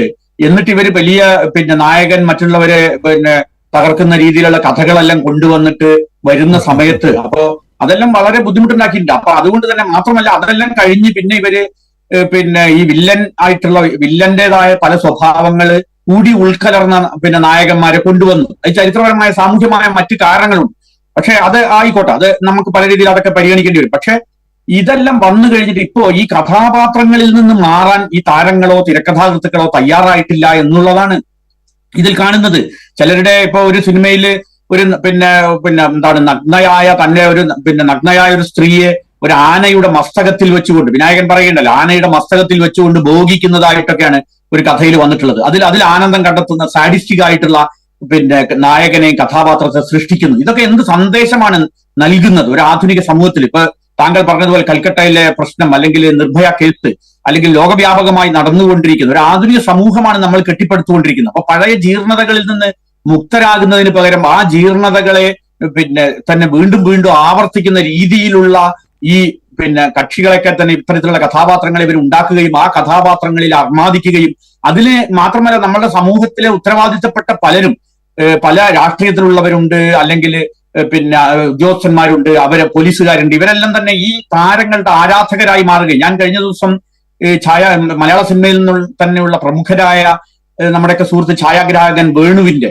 ഒരു അഭിമുഖം കാണുകയുണ്ടായി. ആ അഭിമുഖത്തിൽ അദ്ദേഹം പറയുന്നുണ്ട്, ഈ വളരെ പ്രധാനപ്പെട്ട നമ്മളുടെ പല സിനിമയ്ക്ക് പുറത്തുള്ള വളരെ പ്രധാനപ്പെട്ട പലരും ഈ താരങ്ങളുടെ ആരാധകരായി മാറുകയും അവരുടെ വളരെ ഏഴാം തരം സിനിമകളൊക്കെ കണ്ടിട്ട് ഇതെല്ലാം നല്ലതാണെന്ന് പറഞ്ഞ് തിയേറ്ററിൽ നിന്ന് പുറത്തു വരുന്നു. ഇതെന്ത് സന്ദേശമാണ് നൽകുന്നത്? ഇതൊക്കെ തന്നെ ഇത് യഥാർത്ഥത്തിൽ അവർ സിനിമ കാണുക അവരുടെ പേഴ്സണൽ ഇഷ്ടങ്ങളാണ്. പക്ഷെ അത്തരത്തിലുള്ള അവരുടെ മറ്റൊരു അധികാരങ്ങൾ ഉപയോഗിച്ചുകൊണ്ട് ഇതെല്ലാം ചെയ്യുന്നത് യഥാർത്ഥത്തിൽ സിനിമയിൽ തന്നെയുള്ള ആളുകൾ തന്നെ ചോദ്യം ചെയ്യുന്നു. അപ്പൊ ഇത് നമുക്ക് മുന്നോട്ട് പോകുന്നതിന് തടസ്സങ്ങൾ ഉണ്ടായിരിക്കണം. ഇതിനെ സംബന്ധിച്ച് വിമർശകര് പറയുന്ന സമയത്ത് ആ വിമർശകരുടെ വായടപ്പിക്കുകയും നേരത്തെ പറഞ്ഞ പോലെ പവർ ഗ്രൂപ്പുകൾ ഉപയോഗപ്പെടുത്തിക്കൊണ്ട് മുഖ്യധാരകളിൽ നിന്ന് അവരെ തള്ളി മാറ്റുകയും ചെയ്തു. അതുകൊണ്ട് എന്താണ് ഗുണം ഉണ്ടായിട്ടുള്ളത്? അതുകൊണ്ടുണ്ടായിട്ടുള്ള ഗുണം സിനിമയ്ക്ക് തന്നെ അവർക്ക് സ്വയം കണ്ണാടി പോലെ അവർക്ക് നോക്കുന്നതിനുള്ള അവസരങ്ങളാണ് ഇല്ലാതായത്. അതുകൊണ്ട് മാത്രമല്ല, ഇന്നിപ്പോ റിവ്യൂ ബോംബിംഗ് എന്ന് പറഞ്ഞ രീതിയിൽ മറ്റു രീതിയിലുള്ള റിവ്യൂകൾ രംഗത്ത് വരികയും ചെയ്തു. വളരെ പഠനാർഹമായ രീതിയിലുള്ള നിരൂപണങ്ങളൊക്കെ തന്നെ തടസ്സപ്പെടുത്തുകയായിരുന്നു കഴിഞ്ഞ വർഷങ്ങളിൽ ഇവർ ചെയ്തത്.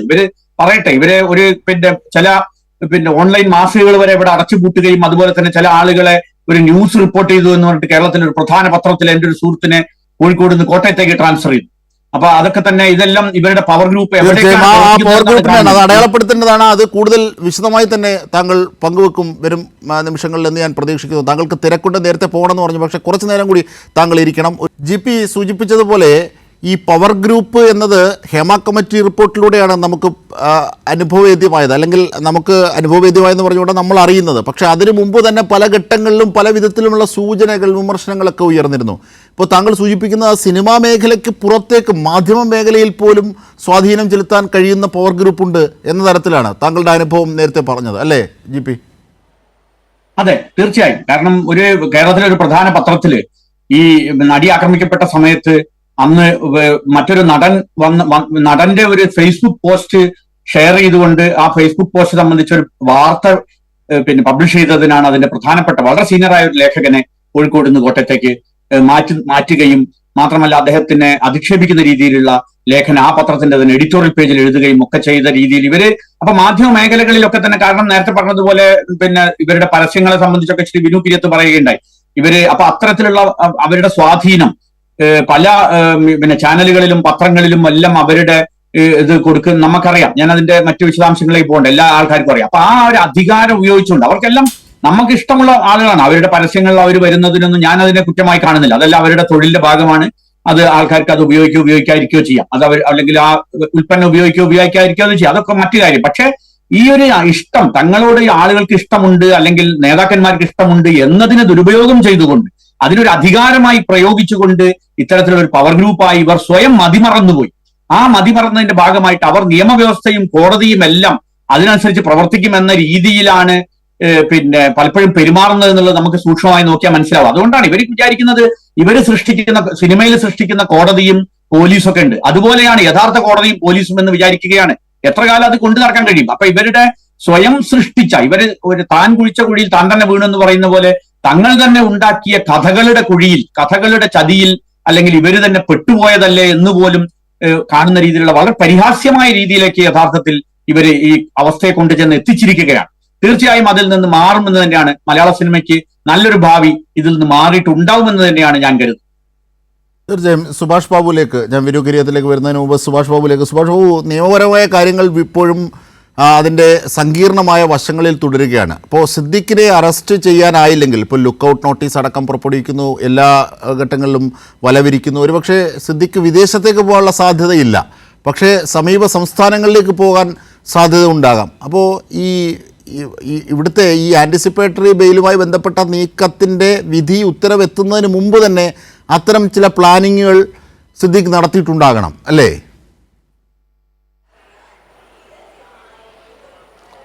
തീർച്ചയായിട്ടും. കാരണം കോടതിയിൽ ഇതിൻ്റെ ഹിയറിങ് കഴിഞ്ഞതിന് ശേഷം ദിവസങ്ങൾ കഴിഞ്ഞു.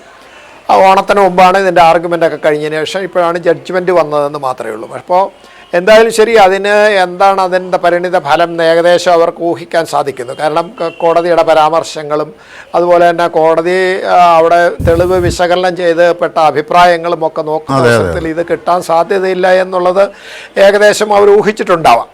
ആ ഊഹത്തിൻ്റെ അടിസ്ഥാനത്തിൽ എന്തായാലും അതിൻ്റെ ഒരു മുൻകരുതൽ എന്നുള്ള രീതിയിൽ അദ്ദേഹം ഒളിവിൽ പോകേണ്ടത് അനിവാര്യമാണ്. കാരണം അവിടെ റിജക്റ്റ് ചെയ്താൽ വേറെ ഗത്യന്തരമൊന്നുമില്ല. പിന്നെ ഒളിവിൽ പോയിട്ട് സുപ്രീം കോടതി പോവുക എന്നല്ലാണ്ട് മുമ്പിൽ വേറൊരു മാർഗമില്ലാത്തതുകൊണ്ട് എന്തായാലും ശരി, അത് നേരത്തെ പ്ലാൻ ചെയ്തിട്ടുണ്ടാവും.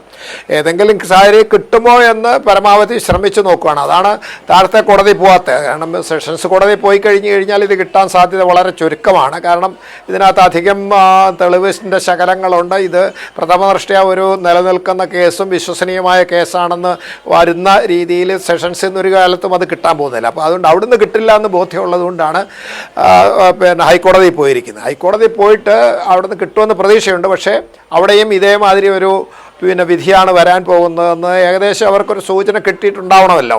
അതിൻ്റെ അടിസ്ഥാനത്തിൽ എന്തായാലും ശരി, അദ്ദേഹം ഇന്ന് വിധി വരുന്നെങ്കിൽ ഇന്നലെയോ മിനിഞ്ഞാന്നോ അദ്ദേഹം ഈ സ്ഥലത്ത് നിന്ന് ഒഴിയാനുള്ള സാധ്യതയാണുള്ളത്. അത് അദ്ദേഹത്തിന് നല്ല വിശ്വസനീയമായ രീതിയിൽ പിടിക്കപ്പെടാത്ത രീതിയിൽ ഹൈഡ് ഔട്ട് ഉണ്ടാക്കാനുള്ള എല്ലാ സഹായങ്ങളും, കാരണം ഏതെങ്കിലും രീതിയിൽ പിടിക്കപ്പെട്ടാനും അദ്ദേഹത്തിൻ്റെ എവിടാണ് അദ്ദേഹത്തിൻ്റെ ഒളിവുത്താവളം എന്ന് കണ്ടുപിടിക്കാൻ പറ്റുന്ന ഒരു രീതിയിലുള്ള ഡിജിറ്റൽ ഉപയോഗവും അതല്ലെങ്കിൽ ബന്ധപ്പെടലുകളും ഇല്ലാത്ത രീതിയിൽ അദ്ദേഹം വളരെ സാധാരണ പോകാൻ സാധ്യതയില്ലാത്ത ഏതെങ്കിലും ഒരു സ്ഥലത്ത്, അത്ര വലിയ പോഷല്ലാത്ത ഏതെങ്കിലും ഒരു സ്ഥലത്ത് എന്ന് ജീവിക്കുകയാണെങ്കിൽ പെട്ടെന്ന് പോലീസിനെ തിരിച്ചറിയാൻ സാധിച്ചു എന്ന് വരില്ല. അപ്പോൾ അതുകൊണ്ട് ഈ ജാമ്യം സുപ്രീം കോടതി പരീക്ഷിച്ച് വിജയിക്കുന്നോ അല്ലെങ്കിൽ പരാജയപ്പെട്ടാൽ തന്നെയാണ്, പരാജയപ്പെട്ടതിന് ശേഷം അവിടുന്ന് എന്തെങ്കിലും ഒരു ഡയറക്ഷൻ ഉണ്ടാവും. എന്നാലും കർശനമായിട്ടൊന്നും പറയില്ല. അങ്ങനെ ഇൻ കേസ് ഇദ്ദേഹത്തിന് ജാമ്യം കൊടുക്കുന്നില്ല, പക്ഷേ ഇദ്ദേഹത്തിന് ചോദ്യം ചെയ്യാൻ ഹാജരാവണം, ചോദ്യം ചെയ്യാൻ ഹാജരായിക്കഴിഞ്ഞാൽ ഇന്ന രീതിയിലുള്ള കണ്ടീഷൻസൊക്കെ ആപ്ലിക്കബിൾ ആണെന്ന് പറഞ്ഞിട്ട് ഒരു എന്താ പറഞ്ഞത് ഒരു സാന്ത്വനമായ രീതിയിലുള്ളൊരു ഉത്തരവ് വരാനുള്ള സാധ്യതയില്ല നമുക്ക് പറയാൻ പറ്റില്ല. കാരണം ഇത്രയും കാലവിളംബം വന്ന ഒരു കേസായതുകൊണ്ട് കോടതി ചിലപ്പോൾ ആ ഒരു സമീപനം എടുത്തേക്കുമെന്ന് എനിക്ക് തോന്നുന്നു. അല്ലാണ്ട് ജാമ്യം ചിലപ്പോൾ പൂർണ്ണമായിട്ട് കിട്ടും എന്ന് നമുക്ക് വിശ്വസിക്കാൻ പറ്റില്ല. കിട്ടാനുള്ള സാധ്യത കുറവാണ്. കിട്ടിയാൽ ഭാഗ്യം. അതിപ്പം പറഞ്ഞാൽ കേജ്രിവാൾ തന്നെ ജാമ്യം ചോദിക്കാതെ ജാമ്യം കൊടുത്തു എന്നൊക്കെ നമ്മളിപ്പം പറയുന്നുണ്ട്, അത് സത്യമാണ്. അപ്പോൾ അതനുസരിച്ചിട്ട് കോടതി എന്താ പറയാൻ പോണേന്ന് നമുക്കാർക്കും അറിയാൻ വയ്യ. ജാമ്യം ചോദിക്കാതെ ജാമ്യം കൊടുത്തു എന്ന് പറയുന്ന സംഭവത്തിലൊക്കെ നമ്മളൊക്കെ ഞെട്ടിപ്പോയി. അതേമാതിരി എന്തെങ്കിലുമൊക്കെ നമ്മൾ അസംഭാവ്യമെന്ന് പറഞ്ഞ കാര്യം അവിടെ പോയി സംഭവിച്ചു കഴിഞ്ഞാൽ നമുക്കതൊന്നും പറയാൻ പറ്റില്ല. എന്തായാലും ഇത് പൊതുവേ അവിടെ പോയാലും ജാമ്യം കിട്ടാനുള്ള സാധ്യത കുറവാണ് എന്ന് വിചാരിച്ച് നമുക്ക് തള്ളിക്കളയാൻ പറ്റില്ല. എന്തായാലും അതുവരെ അദ്ദേഹം ശ്രദ്ധയോട് കൂടിയിട്ട് ഒളിവിൽ പോകുക അല്ലാണ്ട് മാർഗമില്ലാത്തതുകൊണ്ട് അദ്ദേഹം തന്നെ പരമാവധി നോക്കും. പോലീസിനെ സംബന്ധിച്ചിടത്തോളം ഇന്നത്തെ സാഹചര്യത്തിൽ അദ്ദേഹത്തിൻ്റെ അറസ്റ്റ് എന്ന് പറയുന്നത് പോലീസിൻ്റെ മുഖം രക്ഷിക്കൽ, അതുപോലെ സർക്കാരിനെ സംബന്ധിച്ചിടത്തോളം അതൊരു അനിവാര്യ ഘടകമായി മാറ്റപ്പെട്ടിരിക്കുന്നു. കാരണം അനാവശ്യമായ വിമർശനങ്ങളും അതുപോലെ തന്നെ കുറ്റപ്പെടുത്തലുകളും അതിൽ നിന്ന് രക്ഷപ്പെടണമെങ്കിൽ ഇങ്ങനെയെങ്കിലും ഒരു നടപടിയിലൂടെങ്കിലേ സാധ്യമുള്ളൂ. അതല്ലെങ്കിൽ ബാക്കിയുള്ള ആളുകളെ മുഴുവൻ സഹായിക്കുന്ന ഒരു സമീപനമാണ് ഈ സ്പെഷ്യൽ ഇൻവെസ്റ്റിഗേറ്റീവ് എടുത്ത് എന്ന് പൊതുവെ ഒരു പരാമർശം എല്ലാ സ്ഥലത്തുണ്ട്, മാധ്യമങ്ങളും അത് ഘോഷിക്കുന്നുണ്ട്. അതുകൊണ്ട് ഈ കേസിൽ ഇങ്ങനെ ഒരു വിധി വന്ന പശ്ചാത്തലത്തിൽ എന്തായാലും അനിവാര്യമായിട്ടൊരു അറസ്റ്റിന് വേണ്ടി പോലീസ് ശ്രമിക്കേണ്ടതുണ്ട്. പോലീസ് അതിനു വേണ്ടി എന്തായാലും ശ്രമിക്കും. പക്ഷേ സ്പെഷ്യൽ ഇൻവെസ്റ്റിഗേഷൻ ടീമിനെ രൂപപ്പെടുത്തി അതനുസരിച്ച് നീങ്ങിയ സർക്കാരിൻ്റെ ഒരു വലിയ ആ എഫർട്ട് വളരെ എഫിഷ്യൻറ്റോടു കൂടിയുള്ളതായിരുന്നു. കാരണം ഇവിടെ നോക്കൂ, ഈ സിദ്ദിഖിൻ്റെ വിഷയത്തിൽ തന്നെ ഈ പെൺകുട്ടി ഇത്തരത്തിലൊരു പരാതി പറയുന്ന ഘട്ടത്തിൽ തന്നെ ആ മസ്കറ്റ് ഹോട്ടലിലെ രേഖകൾ പരിശോധിക്കാനായി, അതും വനിതാ ഉദ്യോഗസ്ഥരുള്ള ഒരു ടീമാണ് രൂപപ്പെടുത്തിയത്. അതുകൊണ്ട് കൂടി അത് കൂടുതൽ സുഗമമായി പെൺകുട്ടിയിൽ നിന്നുള്ള വിവരങ്ങൾ ശേഖരിക്കാനും അതനുസരിച്ചുള്ള തെളിവുകൾ ശേഖരിക്കാനും. മാത്രമല്ല ആ കാലഘട്ടത്തിൽ ഉണ്ടായിരുന്ന സിനിമ ഷൂട്ടിംഗ് സൈറ്റുകൾ, അവിടെയുള്ള സ്ത്രീകൾക്ക് ഇദ്ദേഹത്തിൽ നിന്ന് ഇത്തരത്തിൽ അനുഭവങ്ങൾ ഉണ്ടായിട്ടുണ്ടോ എന്നതടക്കമുള്ള വളരെ സട്ടിലായ വളരെ സൂക്ഷ്മമായ കാര്യങ്ങൾ പോലും പോലീസ് പരിശോധിക്കുകയും ഇതൊക്കെ രേഖകളിൽ ഉൾപ്പെടുത്തുകയും ചെയ്തതുകൊണ്ടാണ് ഇദ്ദേഹത്തിൻ്റെ മുൻകൂർ ജാമ്യാപേക്ഷ തള്ളുന്നത്. അങ്ങനെ പോകുന്നത് കൊണ്ടാണ് മുൻകൂർ ജാമ്യാപേക്ഷ തള്ളുന്നതിലേക്ക് കാര്യങ്ങൾ എത്തിച്ചത്. ശ്രീ സുഭാഷ് ബാബു, അങ്ങനെയാണ് നിരീക്ഷിക്കപ്പെടുന്നത്.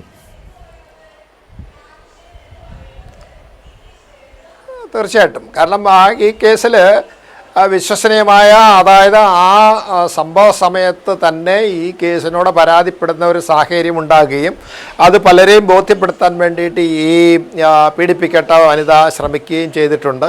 ആ സാഹചര്യമൊക്കെ കണക്കിലെടുക്കുമ്പോൾ അതുപോലെ തന്നെ അദ്ദേഹത്തിൻ്റെ അന്നത്തെ സാന്നിധ്യം അവിടെ ഉണ്ടായിരുന്നുവെന്നും അദ്ദേഹം കഴിച്ച ഭക്ഷണം ഉൾപ്പെടെ അതുപോലെ തന്നെ ഡിജിറ്റൽ തെളിവുകൾ ഉൾപ്പെടെ അവിടെ അദ്ദേഹത്തിനെ ഐഡൻറ്റിഫൈ ചെയ്ത് ഈ കുട്ടിയും ആ സമയത്ത് അവിടെ ഉണ്ടായിരുന്നു എന്ന് പറയാൻ പറ്റുന്ന സാക്ഷികളെയൊക്കെ കിട്ടുമ്പോൾ എന്തായാലും പോലീസ് അന്വേഷണത്തിൻ്റെ ഭാഗമായിട്ട് എന്തായാലും അത് പോലീസ് വളരെ ശ്രദ്ധയോടുകൂടി കൈകാര്യം ചെയ്തിട്ടുണ്ട്. അതുകൊണ്ടാണല്ലോ ഇത്രയും തെളിവുകൾ കിട്ടുന്നത്. അല്ലെങ്കിൽ 2016 ജനുവരിയിലോ മറ്റോ നടന്നൊരു സംഭവത്തെ സംബന്ധിച്ച് ഇത്രയും കാര്യമാത്ര പ്രസക്തമായിട്ട് അന്വേഷണം നടത്തണമെങ്കിൽ പോലീസിൻ്റെ താല്പര്യം അതിനകത്ത് എന്തായാലും ശരി നമ്മൾ ശ്ലാഘിക്കാതിരിക്കാൻ പറ്റില്ല. ആ സാഹചര്യത്തിൽ അതുകൊണ്ടാണല്ലോ ഈ കോടതിക്ക് ഇതേ രീതിയിലുള്ള ഒരു നിരീക്ഷണം നടത്തുകയും ഈ ജാമ്യാപേക്ഷ തള്ളുന്നതിന് വേണ്ടി ന്യായങ്ങൾ ഉന്നയിക്കുന്നതിനും അതുപോലെ തന്നെ അതിനകത്ത് അനാവശ്യമായിട്ട് ചിലപ്പോൾ ഗവൺമെൻറ്റിനെ കുറ്റം പറഞ്ഞ് അങ്ങനെ അതൊന്നും പരാമർശം ആവശ്യമില്ലായിരുന്നു. എന്നാലും ശരി കോടതി അതൊക്കെ നടത്തിയിട്ടുണ്ട്.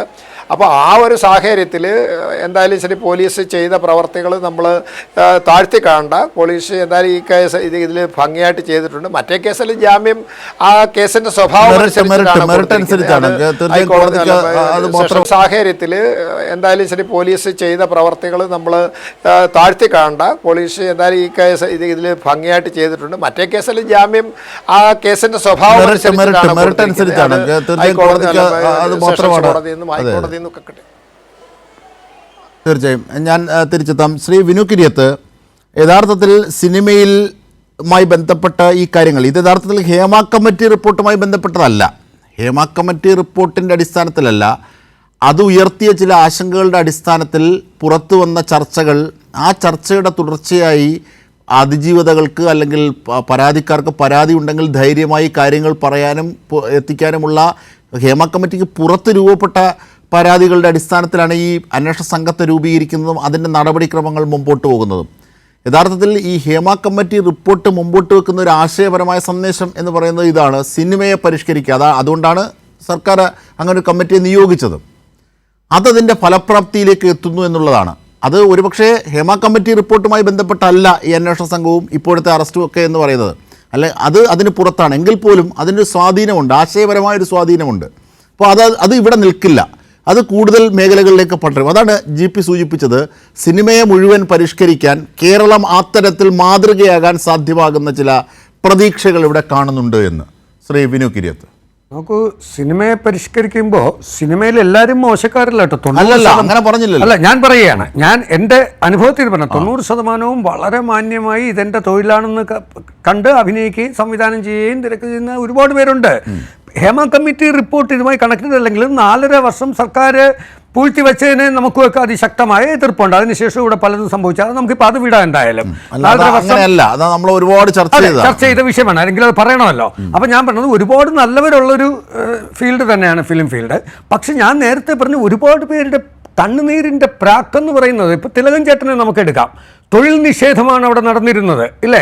സുകുമാരന് പണ്ട് സംഭവിച്ചിട്ടുണ്ട്, അമ്പിളിച്ചേട്ടന് പറ്റുന്നുണ്ട്, സുരേഷ് ഗോപി എത്രയോ വർഷം ആ സംഘടനയിൽ ഇല്ലായിരുന്നു, വീണ്ടും ഇപ്പോൾ തിരിച്ചു വന്നു.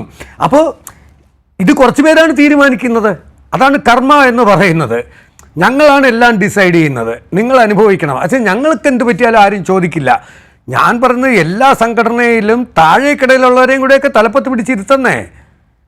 എന്തുകൊണ്ട് എല്ലാം ടോപ്പ് ആൾക്കാർ മാത്രമേ ഈ സംഘടനയുടെ എല്ലാ തലപ്പത്തും വന്നിരിക്കുന്നുണ്ടല്ലേ പ്രശ്നം? ബാക്കി എല്ലാവരും അടിമകളായിട്ട് നിൽക്കാതെ മറ്റവരെയൊക്കെ പിടിച്ച് ഇലക്ഷന് നിർത്തുക. അല്ലെങ്കിൽ 7 പേരുണ്ടെങ്കിൽ അടുത്ത് 7 കമ്മിറ്റി മെമ്പേഴ്സ് ഇന്ന ആൾക്കാർ വരട്ടെന്നേ. ടൈലർ വരട്ടെ, മേക്കപ്പ് മാൻ വരട്ടെ, ഇത് വരട്ടെ, എല്ലാവരും വരട്ടെ. എല്ലാ രംഗത്തായാലും ജൂനിയർ ആർട്ടിസ്റ്റ് എന്ന് പറയുന്നവരും വരട്ടെ. എന്തിന് സീനിയർ ആർട്ടിസ്റ്റ് മാത്രമേ സംഘടനയിൽ നിൽക്കുന്നത്? ഇത് എല്ലാത്തിനും കൂടെ ഒരു സംഘടന ഇപ്പോഴും ഇല്ല സിനിമയ്ക്ക്. സെപ്പറേറ്റ് ഉണ്ട്.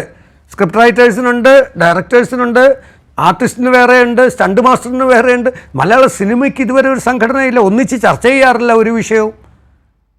അതൊക്കെയാണ് നമുക്ക് ആവശ്യം. എന്തായാലും നേരത്തെ പറഞ്ഞതുപോലെ, പലരും പറഞ്ഞതുപോലെ ഇതൊരു ശുദ്ധി കലശം അനിവാര്യമായിരുന്നിരിക്കാം. അതുകൊണ്ടാണല്ലോ ഇങ്ങനെ സംഭവിക്കുന്നത്. ഇതിപ്പം ബാക്കി സംസ്ഥാനങ്ങളും ഏറ്റെടുത്തിരിക്കുകയാണ്, മലയാളത്തിൽ മാത്രമല്ല പല സംസ്ഥാനങ്ങളും ഏറ്റെടുത്തു. നേരത്തെ അദ്ദേഹം വിജയകാന്തിൻ്റെ കാര്യം പറഞ്ഞത്, എനിക്ക് അദ്ദേഹമായിട്ട് നേരത്തെ അടുപ്പമുള്ളതുകൊണ്ട് ഞാൻ പറഞ്ഞത്, എവറി സെക്കൻഡ് സാറ്റർഡേ അദ്ദേഹം ഷൂട്ട് ചെയ്യില്ല. അദ്ദേഹത്തിൻ്റെ ആരാധകർക്കും അദ്ദേഹത്തിൻ്റെ അടുത്ത് കഥ പറയാൻ പോകുന്നവർക്കും എല്ലാമായിട്ട് വീട്ടിൽ വിത്ത് ലഞ്ച് അങ്ങനെ ചെയ്യാറുണ്ടായിരുന്നു. അത്രയും മനുഷ്യത്വമുള്ളവരാണ് അവിടെയൊക്കെ ഉള്ളവരെന്നുള്ളതും കൂടെ നമ്മൾ ആലോചിക്കണം. അപ്പോൾ ഇവിടെ നമ്മൾ അവിടെയും ഇവിടെയുമായി കമ്പയർ ചെയ്യുമ്പോൾ പക്ഷേ രാപ്പകൽ വ്യത്യാസമാണ്, അജഗജാന്തരമാണ് കാര്യങ്ങൾ. അങ്ങനെയല്ല, നോക്കൂ, അവിടെയൊക്കെ രജനീകാന്ത് എന്നൊക്കെ തമിഴ് മക്കളെ എന്ന് പറയുന്നവർ സ്വന്തം സെറ്റിലുള്ള ഒരുത്തും ഭക്ഷണം കഴിച്ചു എന്ന് നോക്കില്ല. ഇത് GP തന്നെ സൂചിപ്പിച്ചാണ്, അത് ശരിയാണ്. അത്രത്തോളം മലയാളം അതപ്പതിച്ചിട്ടില്ല. ലൊക്കേഷനിൽ ആദ്യം എത്തുന്നത് രജനീകാന്താണ്. ഡയറക്ടർ തുമ്പേ രജനീകാന്ത് എത്തും മേക്കപ്പ് ചെയ്ത് നിൽക്കുന്നതാണ് നമ്മൾ കേട്ടിട്ടുള്ളത്, ഇല്ലേ? അതാണ് ആ ജോലിയോടുള്ള അപ്പം ബാക്കിയുള്ളവർ ഭയക്കും. ഇവിടെ നേരെ തിരിച്ച് വലിയവരെ വരുന്നത് 12 മണിക്കൊക്കെ ആണെങ്കിൽ ബാക്കിയുള്ളവരും അങ്ങനെ തന്നെ ഡിസൈഡ് ചെയ്യില്ലേ? അപ്പോൾ അതല്ല ഇത് ഞാൻ പറയുന്നത്. ഒരു വലിയൊരു മീറ്റിംഗ് അനിവാര്യമായിട്ട് വയ്ക്കുക. സിനിമയിൽ ഞാൻ ചോദിക്കട്ടെ, ഇപ്പോൾ ഒരു സർക്കാർ ഉദ്യോഗസ്ഥന് ശമ്പളം കിട്ടുന്നു, അവൻ ആ ശമ്പളം കൊണ്ട് അവൻ 5 സ്റ്റാർ താമസിക്കട്ടെ, കാറിൽ പോയിക്കോട്ടെ, ബെൻസ് വാങ്ങിച്ചിട്ട്. ഇവിടെ അതല്ല, ഇവൻ്റെ ശമ്പളം കൂടാതെ ഇവർക്ക് ഈ ഫെസിലിറ്റി മുഴുവൻ കൊടുക്കണം നിർമ്മാതാവ്. അതിന് തയ്യാറായ നിർമ്മാതാക്കൾ എന്നാണ് നമുക്ക് കുറ്റം പറയേണ്ടത്. പണ്ടില്ലായിരുന്നു, NRIs വന്ന് പടം എടുക്കാൻ തുടങ്ങിയപ്പോഴാണ് ഡേറ്റിന് വേണ്ടി ഇവർ പറയുന്നതൊക്കെ സമ്മതിച്ചു കൊടുത്തിട്ടല്ലേ. കൂടെ വരുന്ന എത്ര പേരാണ് താരങ്ങളുടെ കൂടെ? അവരുടെ എല്ലാം ചിലവ് പ്രൊഡ്യൂസർ നോക്കുകയാണ്. ഇനി അത് മാറ്റാൻ പറ്റും, ഇനിയും പറ്റും എന്നാണ് എൻ്റെ അഭിപ്രായം. അല്ലെങ്കിൽ പടം എടുക്കേണ്ടെന്ന് വെക്കണം, പൈസ ബാങ്കിൽ കിടക്കട്ടെ. ശ്രീ GP, അതായത് ഈ വിനു കിരിയത്ത് വളരെ രോഷം പ്രകടിപ്പിക്കുകയാണ്. അദ്ദേഹത്തിൻ്റെ അനുഭവത്തിൽ നിന്നുകൊണ്ട് ഉള്ളതായിരിക്കാം. പക്ഷേ കലയുടെ മൂല്യം അതൊരു പക്ഷേ ആ അർത്ഥത്തിലാണ്. കാരണം ഇത് വെച്ചിട്ട് നിർമ്മാതാവ് വലിയ ലാഭം ഉണ്ടാക്കുന്നുണ്ടല്ലോ, നഷ്ടവും ഉണ്ടാവാം, പക്ഷേ എങ്കിൽ ലാഭം ഉണ്ടാക്കുന്നുണ്ട്. അപ്പോൾ കലയുടെ വില ആ അർത്ഥത്തിൽ അടയാളപ്പെടുത്തേണ്ടതാണ്. ഇതിലുള്ള ചൂഷണവും ജീർണതകളെയും ഒഴിവാക്കുമ്പോൾ തന്നെ ഒരു കലാകാരൻ അനുവദിക്കപ്പെടേണ്ട അല്ലെങ്കിൽ അർഹിക്കുന്ന അംഗീകാരങ്ങൾ, അതിൻ്റെ ആസ്വാദ്യങ്ങൾ അതൊക്കെ അവിടെ നിൽക്കുകയും വേണം. അപ്പോൾ സൂക്ഷ്മമായി വേണം ഈ കാര്യങ്ങൾ ചെയ്യാൻ എന്നാണ് എൻ്റെ ഒരു തോന്നൽ. GP എന്ത് പറയുന്നു അതൊക്കെ സംബന്ധിച്ച്? തീർച്ചയായും നമ്മൾ ഇതിനെ ഒരു പല രീതിയിൽ, കാരണം ഇതൊരു തൊഴിൽ മേഖലയാണ്, അതോടൊപ്പം തന്നെ ഇത് ഒരു സാമ്പത്തിക കലാമേഖലയുമാണ്. അപ്പൊ കല എന്നുള്ള രീതിയിൽ കാണുന്ന സമയത്ത് നമ്മൾ വളരെ സർഗാവിഷ്കാരത്തിനും സർഗാത്മകതയ്ക്കും ഭാവനയ്ക്കും എല്ലാം വലിയ ഒരു പങ്ക് ഇതിൽ വഹിക്കാനുണ്ട്, ആളുകളുടെ സങ്കല്പനങ്ങൾക്കും ഒക്കെ തന്നെ. അപ്പൊ അതിന് നമുക്ക് ആ ഒരു സ്വാതന്ത്ര്യം തീർച്ചയായും വേണം. ആ സ്വാതന്ത്ര്യത്തോടൊപ്പം തന്നെ ആളുകളുടെ ഒരു എന്റർടൈൻമെന്റ് മീഡിയം എന്നുള്ള നിലയ്ക്ക് ആളുകളുടെ ആനന്ദം, വിനോദം ഒക്കെ അതിൽ ഘടകമായിട്ടുള്ളത് കൊണ്ട് അതിനെ നമ്മൾ തള്ളിക്കളയേണ്ടതില്ല. അപ്പൊ അതോടൊപ്പം തന്നെ ഒരു തൊഴിൽ മേഖല എന്നുള്ള നിലയ്ക്ക് ആധുനികമായ ഇന്നത്തെ ഒരു തൊഴിൽ മേഖലയിൽ രാജ്യത്തുള്ള നിയമങ്ങൾ, അന്താരാഷ്ട്ര നിയമങ്ങൾ അടക്കം പ്രാവർത്തികമാക്കിക്കൊണ്ട് അതിൽ ഒരു ബുദ്ധിമുട്ടില്ലാത്ത രീതിയിൽ അത് എല്ലാം പരിഗണിക്കണം. ഇവിടെ ഒരു സിനിമയിലെ ഒരു സെറ്റ് ഇടാൻ തന്നെ 4 കോടി രൂപ ചെലവാക്കുന്നതായിട്ടൊക്കെ നമ്മൾ കാണുന്നുണ്ട്. ഒരു സെറ്റ് ഇടാൻ 4 കോടി രൂപ ചെലവാക്കുമ്പോൾ ഒരു മൊബൈൽ ടോയ്ലറ്റ് അവിടെ വല്ല 5000-10,000 രൂപയ്ക്ക് സ്ഥാപിക്കാൻ പോലും അവര് ശ്രദ്ധിക്കുന്നില്ല. അവര് കഷ്ടപ്പെട്ട് നടന്നോട്ടെ എന്ന രീതിയിലല്ലേ പരിഗണിക്കുന്നത്. അപ്പൊ ഇതൊക്കെ തന്നെ കാണുന്നത് ഇവരുടെ ഈ ഉള്ളിലുള്ള വളരെ ഒരു ആധിപത്യ ബോധമാണ്. വലിയ ആളുകൾക്ക് കാരവൻ ഉണ്ടല്ലോ, മറ്റവരെന്താ ചെയ്തോട്ടെ എന്ന രീതിയിൽ കാണുന്നു എന്നല്ലേ ഇതിൽ നിന്ന് മനസ്സിലാക്കുന്നത്. അപ്പൊ തീർച്ചയായും ഇതിനെ നമ്മൾ ഈ പറഞ്ഞതുപോലെ തന്നെ വളരെ സർഗാത്മക സ്വാതന്ത്ര്യത്തിനുള്ള അവസരം ഒരു ഭാഗത്തുണ്ട്. അതോടൊപ്പം തന്നെ അപ്പൊ അതിന്റെ ഒരു സങ്കീർണതയും അതിന്റെ ഒരു പ്രത്യേകതയും മനസ്സിലാക്കിക്കൊണ്ടുള്ള പരിഹാരങ്ങൾ എല്ലാവരും ചേർന്നാൽ, ഇതിൽ സിനിമ ഏറ്റവും പ്രധാനമായിട്ടുള്ളത് ഗവൺമെന്റും പോലീസ്, കോടതിയെല്ലാം നമ്മുടെ മുൻപിലുള്ള സ്ഥാപനങ്ങളാണ്. അവർ ചെയ്യുന്ന എന്തെങ്കിലും വീഴ്ചകളോ തെറ്റുകളോ ഉണ്ടെങ്കിൽ സമൂഹത്തിൽ നമ്മൾ വിചാരണ ചെയ്യും. അതാണ് ഇപ്പൊ ചെയ്തുകൊണ്ടിരിക്കുന്നത്. അത് പ്രത്യേകിച്ചും അതുകൊണ്ട് തന്നെ നമുക്ക് അതിൽ നല്ല ഫലങ്ങൾ കാണാൻ പറ്റുന്നുണ്ട്. പക്ഷെ സിനിമാ മേഖലയിലുള്ളവരുടെ ആത്മവിമർശനത്തിനും ആത്മവിചാരണയ്ക്കും തയ്യാറാവണം. അത് ഇതുവരെ തയ്യാറായിട്ടില്ല. അവര് അങ്ങനെ അവരെല്ലാം ഒളിച്ചോടുകയാണ് ചെയ്തത്. സംഘടനയുടെ ജനറൽ സെക്രട്ടറിയാണ് ഇപ്പോൾ ഒളിച്ചോടിക്കൊണ്ടിരിക്കുന്നത്. ആ ജനറൽ സെക്രട്ടറി രാജിവെച്ചു എന്ന് പറഞ്ഞ ഉടനെ സംഘടന തന്നെ ഒന്നിച്ച് എല്ലാവരും രാജിവെക്കുകയാണ് ചെയ്തത്. എവിടേക്കാണ് ഇവർ പോയിരിക്കുന്നത്? ഇവരെന്ത് ഉത്തരവാദിത്തം? നേരത്തെ പറഞ്ഞതുപോലെ അതിൽ തന്നെ സാധാരണക്കാരായ അംഗങ്ങളോട് അവർക്ക് എന്ത് ഉത്തരവാദിത്തം ഉള്ളത്? അപ്പൊ ആ ഉത്തരവാദിത്തം അവർ പ്രകടിപ്പിച്ചിട്ടില്ല. അതുപോലെ തന്നെ അപ്പൊ ഈ സംഘടന അവരൊരു ആത്മവിചാരണയ്ക്ക് ഇന്ന് വരെ തയ്യാറായിട്ടില്ല, സിനിമ തയ്യാറായിട്ടില്ല എന്നതാണ് അതായത് ഒരാൾ രാജിവെക്കുന്നു, അദ്ദേഹം ആരോപണത്തിന്റെ പശ്ചാത്തലത്തിൽ രാജിവെക്കുന്നു, പക്ഷെ കൂട്ടത്തോടെ എല്ലാവരും രാജിവെച്ചത് അങ്ങ് ഒഴിയുകയാണ്. അത് ഒരു രാഷ്ട്രീയമാണെന്നൊക്കെ വിജയമാഷ പറഞ്ഞ ആ രീതിയിലല്ല, ഇത് രക്ഷപ്പെട്ടു ഓടുന്ന രീതിയാണ്. അതാണ് ഒരു സംഘടനയ്ക്ക് ഇപ്പോൾ സിദ്ദിഖ് തന്നെ കാണിക്കുന്നത് അങ്ങനെയാണ്. ഒരു പക്ഷേ ശരിയായിരിക്കാം, സ്വന്തം പിടി വീഴാതിരിക്കാൻ, ജയിലിൽ പോകാതിരിക്കാൻ ആരും ചെയ്യുന്നതായിരിക്കാം. പക്ഷേ എന്നിൽ പോലും സിദ്ദിഖ് മുമ്പോട്ട് വെച്ചതുപോലെയുള്ള ഒരു പൊതു സ്വഭാവം, അല്ലെങ്കിൽ അങ്ങനെ ഒരു പബ്ലിക് ഫിഗർ എന്ന നിലയിലുള്ള അദ്ദേഹത്തിൻ്റെ ഒരു എന്താണ് അതിന് പറയുന്നത്, ഒരു ഡിഗ്നിറ്റി ഇവിടെ കാണുന്നില്ല. ഒളിച്ചൊളിച്ചൊളിച്ച് മുങ്ങിപ്പോവുകയാണ്. അത് തന്നെ. അപ്പൊ അവർക്ക് ഒരു ഡിസാസ്റ്റർ വരുന്ന സമയത്ത് അത് മാനേജ് ചെയ്യുന്നതിനോ ഒരു ക്രൈസിസ് മാനേജ് ചെയ്യുന്നതിനോ അവർക്ക് സാധ്യമല്ല. അതിൽ അവരുടെ നിസ്സഹായത അല്ലെങ്കിൽ അവരുടെ ഒന്നുകിൽ അവരുടെ കുറ്റബോധം കൊണ്ടായിരിക്കാം, അല്ലെങ്കിൽ അപകർഷതാബോധം കൊണ്ടായിരിക്കാം, അല്ലെങ്കിൽ അവരുടെ ഇതുകൊണ്ടായിരിക്കാം. അതെന്താണെങ്കിൽ തന്നെ അവർ കേപ്പബിൾ അല്ല എന്നുള്ളത്, ആ സംഘടന കേപ്പബിൾ അല്ല എന്നുള്ളത് തെളിഞ്ഞു കഴിഞ്ഞു.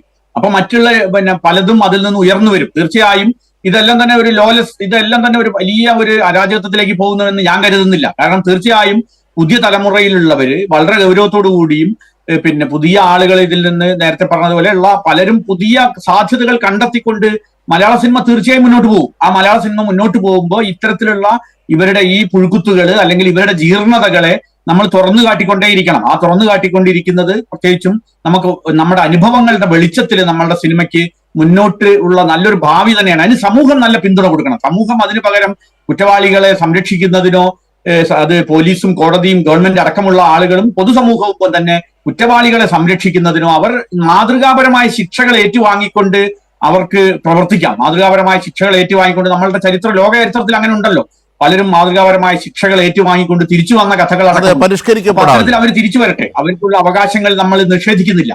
അതിനു പകരം ഈ പറഞ്ഞ പോലെ അവരുടെ സംഘടനയിൽ നിന്ന് ഒളിച്ചോടുന്നു, സമൂഹ മധ്യത്തിൽ നിന്ന് ഒളിച്ചോടുന്നു, നിയമത്തിൽ നിന്ന് ഒളിച്ചോടുന്നു, പോലീസിൽ നിന്ന് ഒളിച്ചോടുന്നു. അത് ഒരിക്കലും തന്നെ ഒരു സ്വീകാര്യമായ കാര്യമല്ല. അവര് നേരത്തെ സിനിമകളിലൊക്കെ കാണുന്നത് പോലെ നെഞ്ചും വിരിച്ച് നിൽക്കട്ടെ. അങ്ങനെ നിന്നിട്ട് അവര് ഈ കാര്യങ്ങളെ ഞങ്ങൾ നിയമത്തിന് കീഴ്പ്പെടുത്തി. ഇന്ത്യയിൽ നിയമമാണ് പ്രധാനം. ഇന്ത്യ ഒരു ആധുനിക ജനാധിപത്യ ഭരണഘടനാധിഷ്ഠിത രാഷ്ട്രമാണ്. ആ ഭരണഘടനയാണ് പ്രധാനം, അതിലെ നിയമവ്യവസ്ഥയാണ് പ്രധാനം എന്ന് സൂചിപ്പിച്ചുകൊണ്ട് നമ്മൾ മുൻപിലേക്ക് നിൽക്കണം. അതിന് അവർ തയ്യാറാകണമെന്നാണ് നമ്മൾ. അത് ഡയലോഗുകളിൽ മാത്രം പോരാ, ജീവിതത്തിൽ കൂടി വേണം. സിനിമയിലെ ഡയലോഗുകളിൽ മാത്രം പോലെ ജീവിതത്തിൽ കൂടി വേണമെന്നാണ് GP ആവശ്യപ്പെടുന്നത് ഓരോ സിനിമാ നടന്മാരോടും. തീർച്ചയായും, കാരണം അവർ ഇത് കാര്യങ്ങളെ നേരിട്ട് തെറ്റുണ്ടെങ്കിൽ തിരുത്തി പരിഷ്കരിച്ച് ശിക്ഷ ഏറ്റുവാങ്ങി, അല്ലെങ്കിൽ അവരുടെ സത്യസന്ധത തെളിയിച്ച് ഏത് വിധത്തിലായാലും അവരതിന് മാതൃകയാകാൻ ശ്രമിക്കണം, പ്രത്യേകിച്ച് കലാകാരന്മാരെന്ന നിലയിൽ.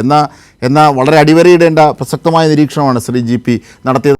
തീർച്ചയായും ചർച്ച തുടരുമ്പോൾ ശ്രീ വിനു കിരിയത്ത്, ഈ ജാമ്യാപേക്ഷയിൽ സിദ്ദിഖ് മുമ്പോട്ട് വെച്ച കാര്യങ്ങളുണ്ട്. കാരണം ഈ പെൺകുട്ടി ഉന്നയിക്കുന്ന ആരോപണങ്ങൾ അടിസ്ഥാനരഹിതമാണ്, എന്തുകൊണ്ട് കാലതാമസമുണ്ടായി, ഇതിൽ വ്യക്തതക്കുറവുണ്ട് ഇത്യാദി കാര്യങ്ങളാണ് സിദ്ദിഖ് മുമ്പോട്ട് വെച്ചത്. പക്ഷേ കോടതി പറയുന്നു പരാതിക്കാരിക്ക് ഒരു വിധത്തിലും ഭീഷണി ഉയർത്തുന്ന തരത്തിലേക്ക് കാര്യങ്ങൾ മുമ്പോട്ട് പോകാൻ പാടില്ല. പരാതിക്കാരിയെ ആക്രമിക്കുന്നത് അവരെ നിശബ്ദയാക്കാനുള്ള ശ്രമം തന്നെയാണ്. ഇങ്ങനെയൊക്കെ ഷാർപ്പായാണ് കോടതി ഈ ഉത്തരവിൽ നിരീക്ഷണങ്ങൾ കൂടി ഉൾപ്പെടുന്നത്. അപ്പം അതിജീവതയ്ക്ക് അല്ലെങ്കിൽ പരാതിക്കാരിക്ക് ഇത്തരം പീഡനമേൽക്കുന്നവർക്ക് അന്തസ്സായി നീതി ലഭിച്ച് മുമ്പോട്ട് പോകാനുള്ള അവകാശമുണ്ട് എന്ന് കോടതി ഈ കാര്യങ്ങളിലൂടെ സമർത്ഥിക്കുകയാണ്. അതിലൊരു സന്ദേശമുണ്ട് എന്നതാണ് ഞാൻ നേരത്തെ സൂചിപ്പിച്ചത്.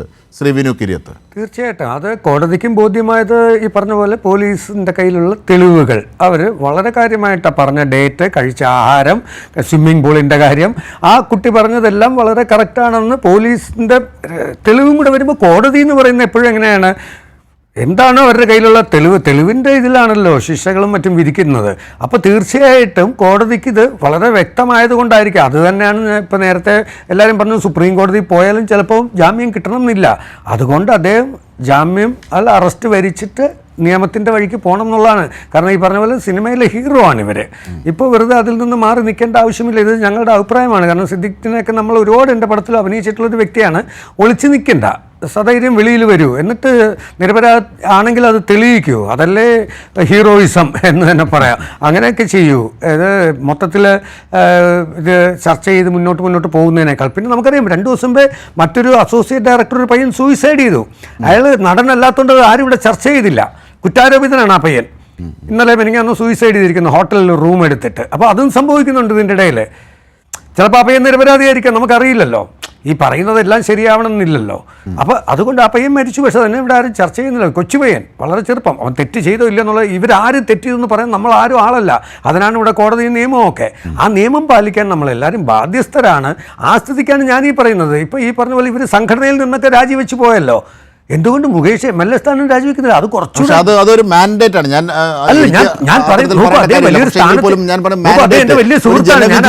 മന്ത്രിയാണോ അല്ലെങ്കിൽ ഏതെങ്കിലും ഒരു സ്ഥാനത്തുണ്ട്, അപ്പോൾ അദ്ദേഹം ഇരിക്കുന്ന സിനിമാ നയരൂപീകരണ സമിതിയിൽ നിന്ന് അദ്ദേഹത്തെ പുറത്താക്കി, അല്ലെങ്കിൽ അദ്ദേഹം ജനപ്രതിനിധിയാണ് കേട്ടോ. അദ്ദേഹം ഒരു ജനപ്രതിനിധി എന്നുള്ളത് നേരിട്ട് മാൻഡേറ്റ് ആണ്. അത് ഒരുപക്ഷെ ക്യാൻസൽ ചെയ്യാൻ നമുക്ക് പറ്റില്ല. അത് ശരിയല്ല. കാരണം ഈ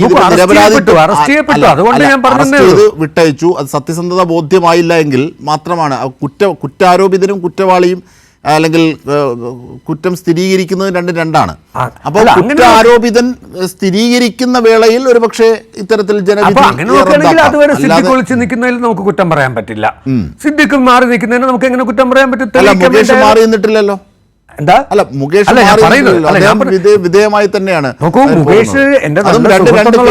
രണ്ട് കേസ് കൂടിയാണ്. സ്നേഹം കൊണ്ട് പറയുന്നതാണ്, അല്ലാതെ മുകേഷിന്റെ അടുത്തുള്ള രാഷ്ട്രീയമോ അല്ലെങ്കിൽ ഒന്നുമല്ല കേട്ടോ. തീർച്ചയായും ഞാൻ ഉള്ളതുകൊണ്ടല്ല ഇത് പറഞ്ഞത്. എന്റെ മുമ്പിൽ വളരെ ഇഷ്ടമുള്ള ഒരു നടനാണ്, അതുകൊണ്ട് പറഞ്ഞത് ഒരുപോലെയാണ്. അതെ, തീർച്ചയായും. ശ്രീ സുഭാഷ് ബാബു, ഈ കാര്യങ്ങൾ ഇപ്പോൾ കീഴടങ്ങിയാൽ ഒരുപക്ഷെ ഇത് ഈ മുഗൾ കോടതികളിലേക്ക് പോകുമ്പോൾ, അതായത് സുപ്രീം കോടതിയിലേക്ക് പോകുമ്പോൾ ഒരുപക്ഷെ ഇങ്ങനെ ഒളിവിൽ പോകുന്നത് കോടതിയുടെ വിധി, കാരണം ഈ കോടതിയുടെ വിധിയിൽ വളരെ രൂക്ഷമായ വിമർശനങ്ങളാണ്. ഇപ്പോൾ നമ്മുടെ ബ്രേക്കിങ്ങിൽ എത്തുന്നു. അതായത് വിധിയുടെ കൂടുതൽ വിശദാംശങ്ങൾ എത്തിക്കൊണ്ടേയിരിക്കുകയാണ്. ഒരുപക്ഷെ ഞങ്ങളുടെ പ്രതിനിധി സാലി മുഹമ്മദിലേക്ക് ഈ ഘട്ടത്തിൽ നമുക്ക് പോകാനാകുമെന്ന് തന്നെയാണ് പ്രതീക്ഷിക്കുന്നത്. ശ്രീ സുഭാഷ് ബാബു, അതായത് ഈ പരാതിക്കാരിയുടെ അന്തസ്സിനെയോ വിശ്വാസ്യതയോ ചോദ്യം ചെയ്യുന്ന തരത്തിലേക്ക് നീങ്ങാൻ നിങ്ങൾക്ക് അവകാശമില്ല എന്നത് അടക്കമുള്ള കാര്യങ്ങൾ വളരെ ഷാർപ്പായി കോടതി പറയുകയാണ് സിദ്ദിഖിന് നേരെ. അപ്പോൾ സിദ്ദിഖ് അതിനുശേഷം ഒളിവിൽ പോകുന്നു, പോലീസിന് സംവിധാനങ്ങളിലേക്ക് നിൽക്കുന്നില്ല. ഇങ്ങനെ ഒരു ഘട്ടം സുപ്രീം കോടതി പരിഗണിക്കുമോ? മുൻകൂർ ജാമ്യാപേക്ഷ പരിഗണിക്കുന്ന വേളയിൽ?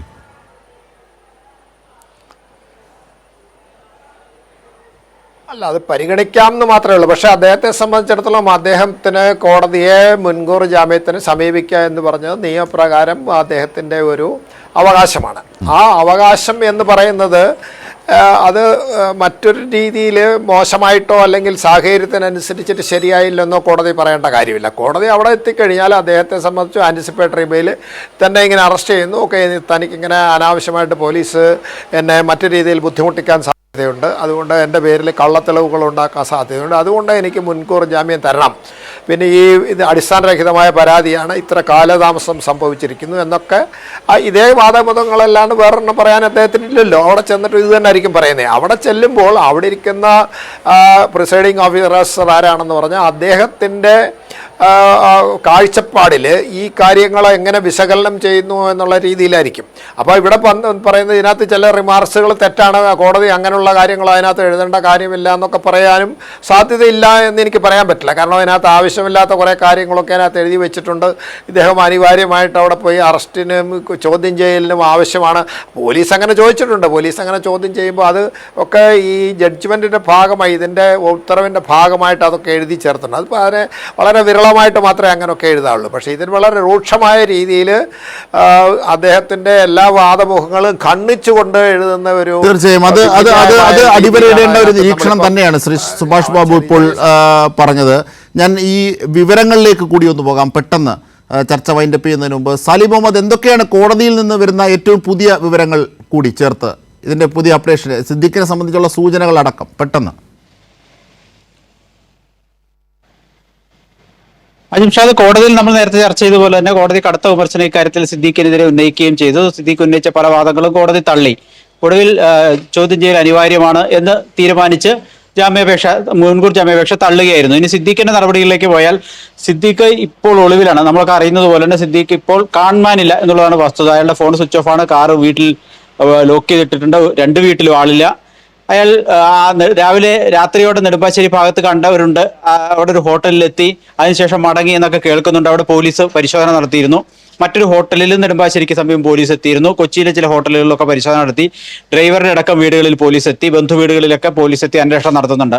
അപ്പോൾ ഇന്ന് രാത്രിക്കുള്ളിൽ അറസ്റ്റ് ചെയ്തേ പറ്റൂ എന്നുള്ള നിലപാടിലാണ് അന്വേഷണ സംഘം. പക്ഷേ സിദ്ദീഖിന് 2 വഴി സിദ്ദീഖ് തേടുന്നുണ്ട്. ഒന്നുകിൽ കീഴടങ്ങുക എന്നുള്ളതായിരിക്കും സിദ്ദീഖ് ഒരു വഴി, അല്ലെങ്കിൽ ഒളിവിൽ തന്നെ കഴിഞ്ഞുകൊണ്ട് മുൻകൂർ ജാമ്യം സുപ്രീം കോടതിയെ സമീപിക്കുക എന്നുള്ളത്. അപ്പോൾ അതിലേതാണ് സിദ്ദീഖ് തിരഞ്ഞെടുക്കുക എന്നതിനെ സംബന്ധിച്ചൊരു വ്യക്തത കുറവുണ്ട്. സിദ്ദീഖിന്റെ മകൻ അല്പം മുമ്പ് സിദ്ദീഖിന്റെ അഭിഭാഷകന്റെ ഓഫീസിലെത്തി മടങ്ങിയിട്ടുണ്ട്.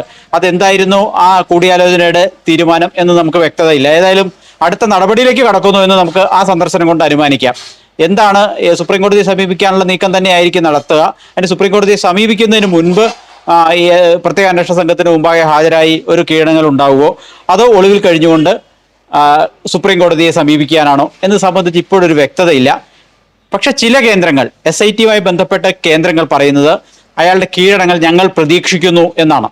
അതായത് ഒന്നിൽ തിരുവനന്തപുരത്ത് SIT-യുടെ ഓഫീസിൽ, അല്ലെങ്കിൽ കൊച്ചിയിൽ ഇന്ന് വൈകിട്ടോടുകൂടി എത്തും എന്ന പ്രതീക്ഷയിലാണ് ഇപ്പോൾ അന്വേഷണ സംഘം ഇരിക്കുന്നത്. കാരണം അങ്ങനെ ചില സൂചന ഞങ്ങൾക്ക് ലഭിച്ചിട്ടുണ്ട്, തങ്ങൾക്ക് ലഭിച്ചിട്ടുണ്ട് എന്നവർ പറയുന്നുണ്ട്. അത് പൂർണ്ണമായി മുഖവിലേക്ക് എടുക്കേണ്ടതില്ല, പക്ഷെ അങ്ങനെ അവർ അവകാശപ്പെടുന്നുണ്ട്. എങ്കിലും അവർ സമാന്തരമായി ലോക്കൽ പോലീസിന്റെ സഹായത്തോടെ പരിശോധനകളും അന്വേഷണങ്ങളും തുടരുകയുമാണ്. തീർച്ചയായും സമഗ്രമാണത്. കാരണം ഏത് നിമിഷവും സിദ്ദീഖ് കീഴടങ്ങിയേക്കാം, അല്ലെങ്കിൽ കീഴടങ്ങിയില്ലെങ്കിൽ തന്നെ അറസ്റ്റ് ചെയ്യാനുള്ള നീക്കമാണ്. പക്ഷേ SIT പറഞ്ഞത്, സ്പെഷ്യൽ ഇൻവെസ്റ്റിഗേഷൻ ടീം പറയുന്നത് വളരെ പ്രസക്തമാണ്. കാരണം ഏത് നിമിഷവും സിദ്ദീഖ് കീഴടങ്ങിയേക്കാം എന്ന സൂചന കൂടി അവർക്ക് ലഭിക്കുന്നുണ്ട് എന്നതാണ് സാലിം മുഹമ്മദ് പറഞ്ഞത്. എന്തായാലും ചർച്ചയിൽ പങ്കെടുത്തവർക്കൊക്കെ നന്ദി. ഈവനിംഗ് ഡിബേറ്റ് ഇവിടെ പൂർണ്ണമാകുന്നു. നമസ്കാരം.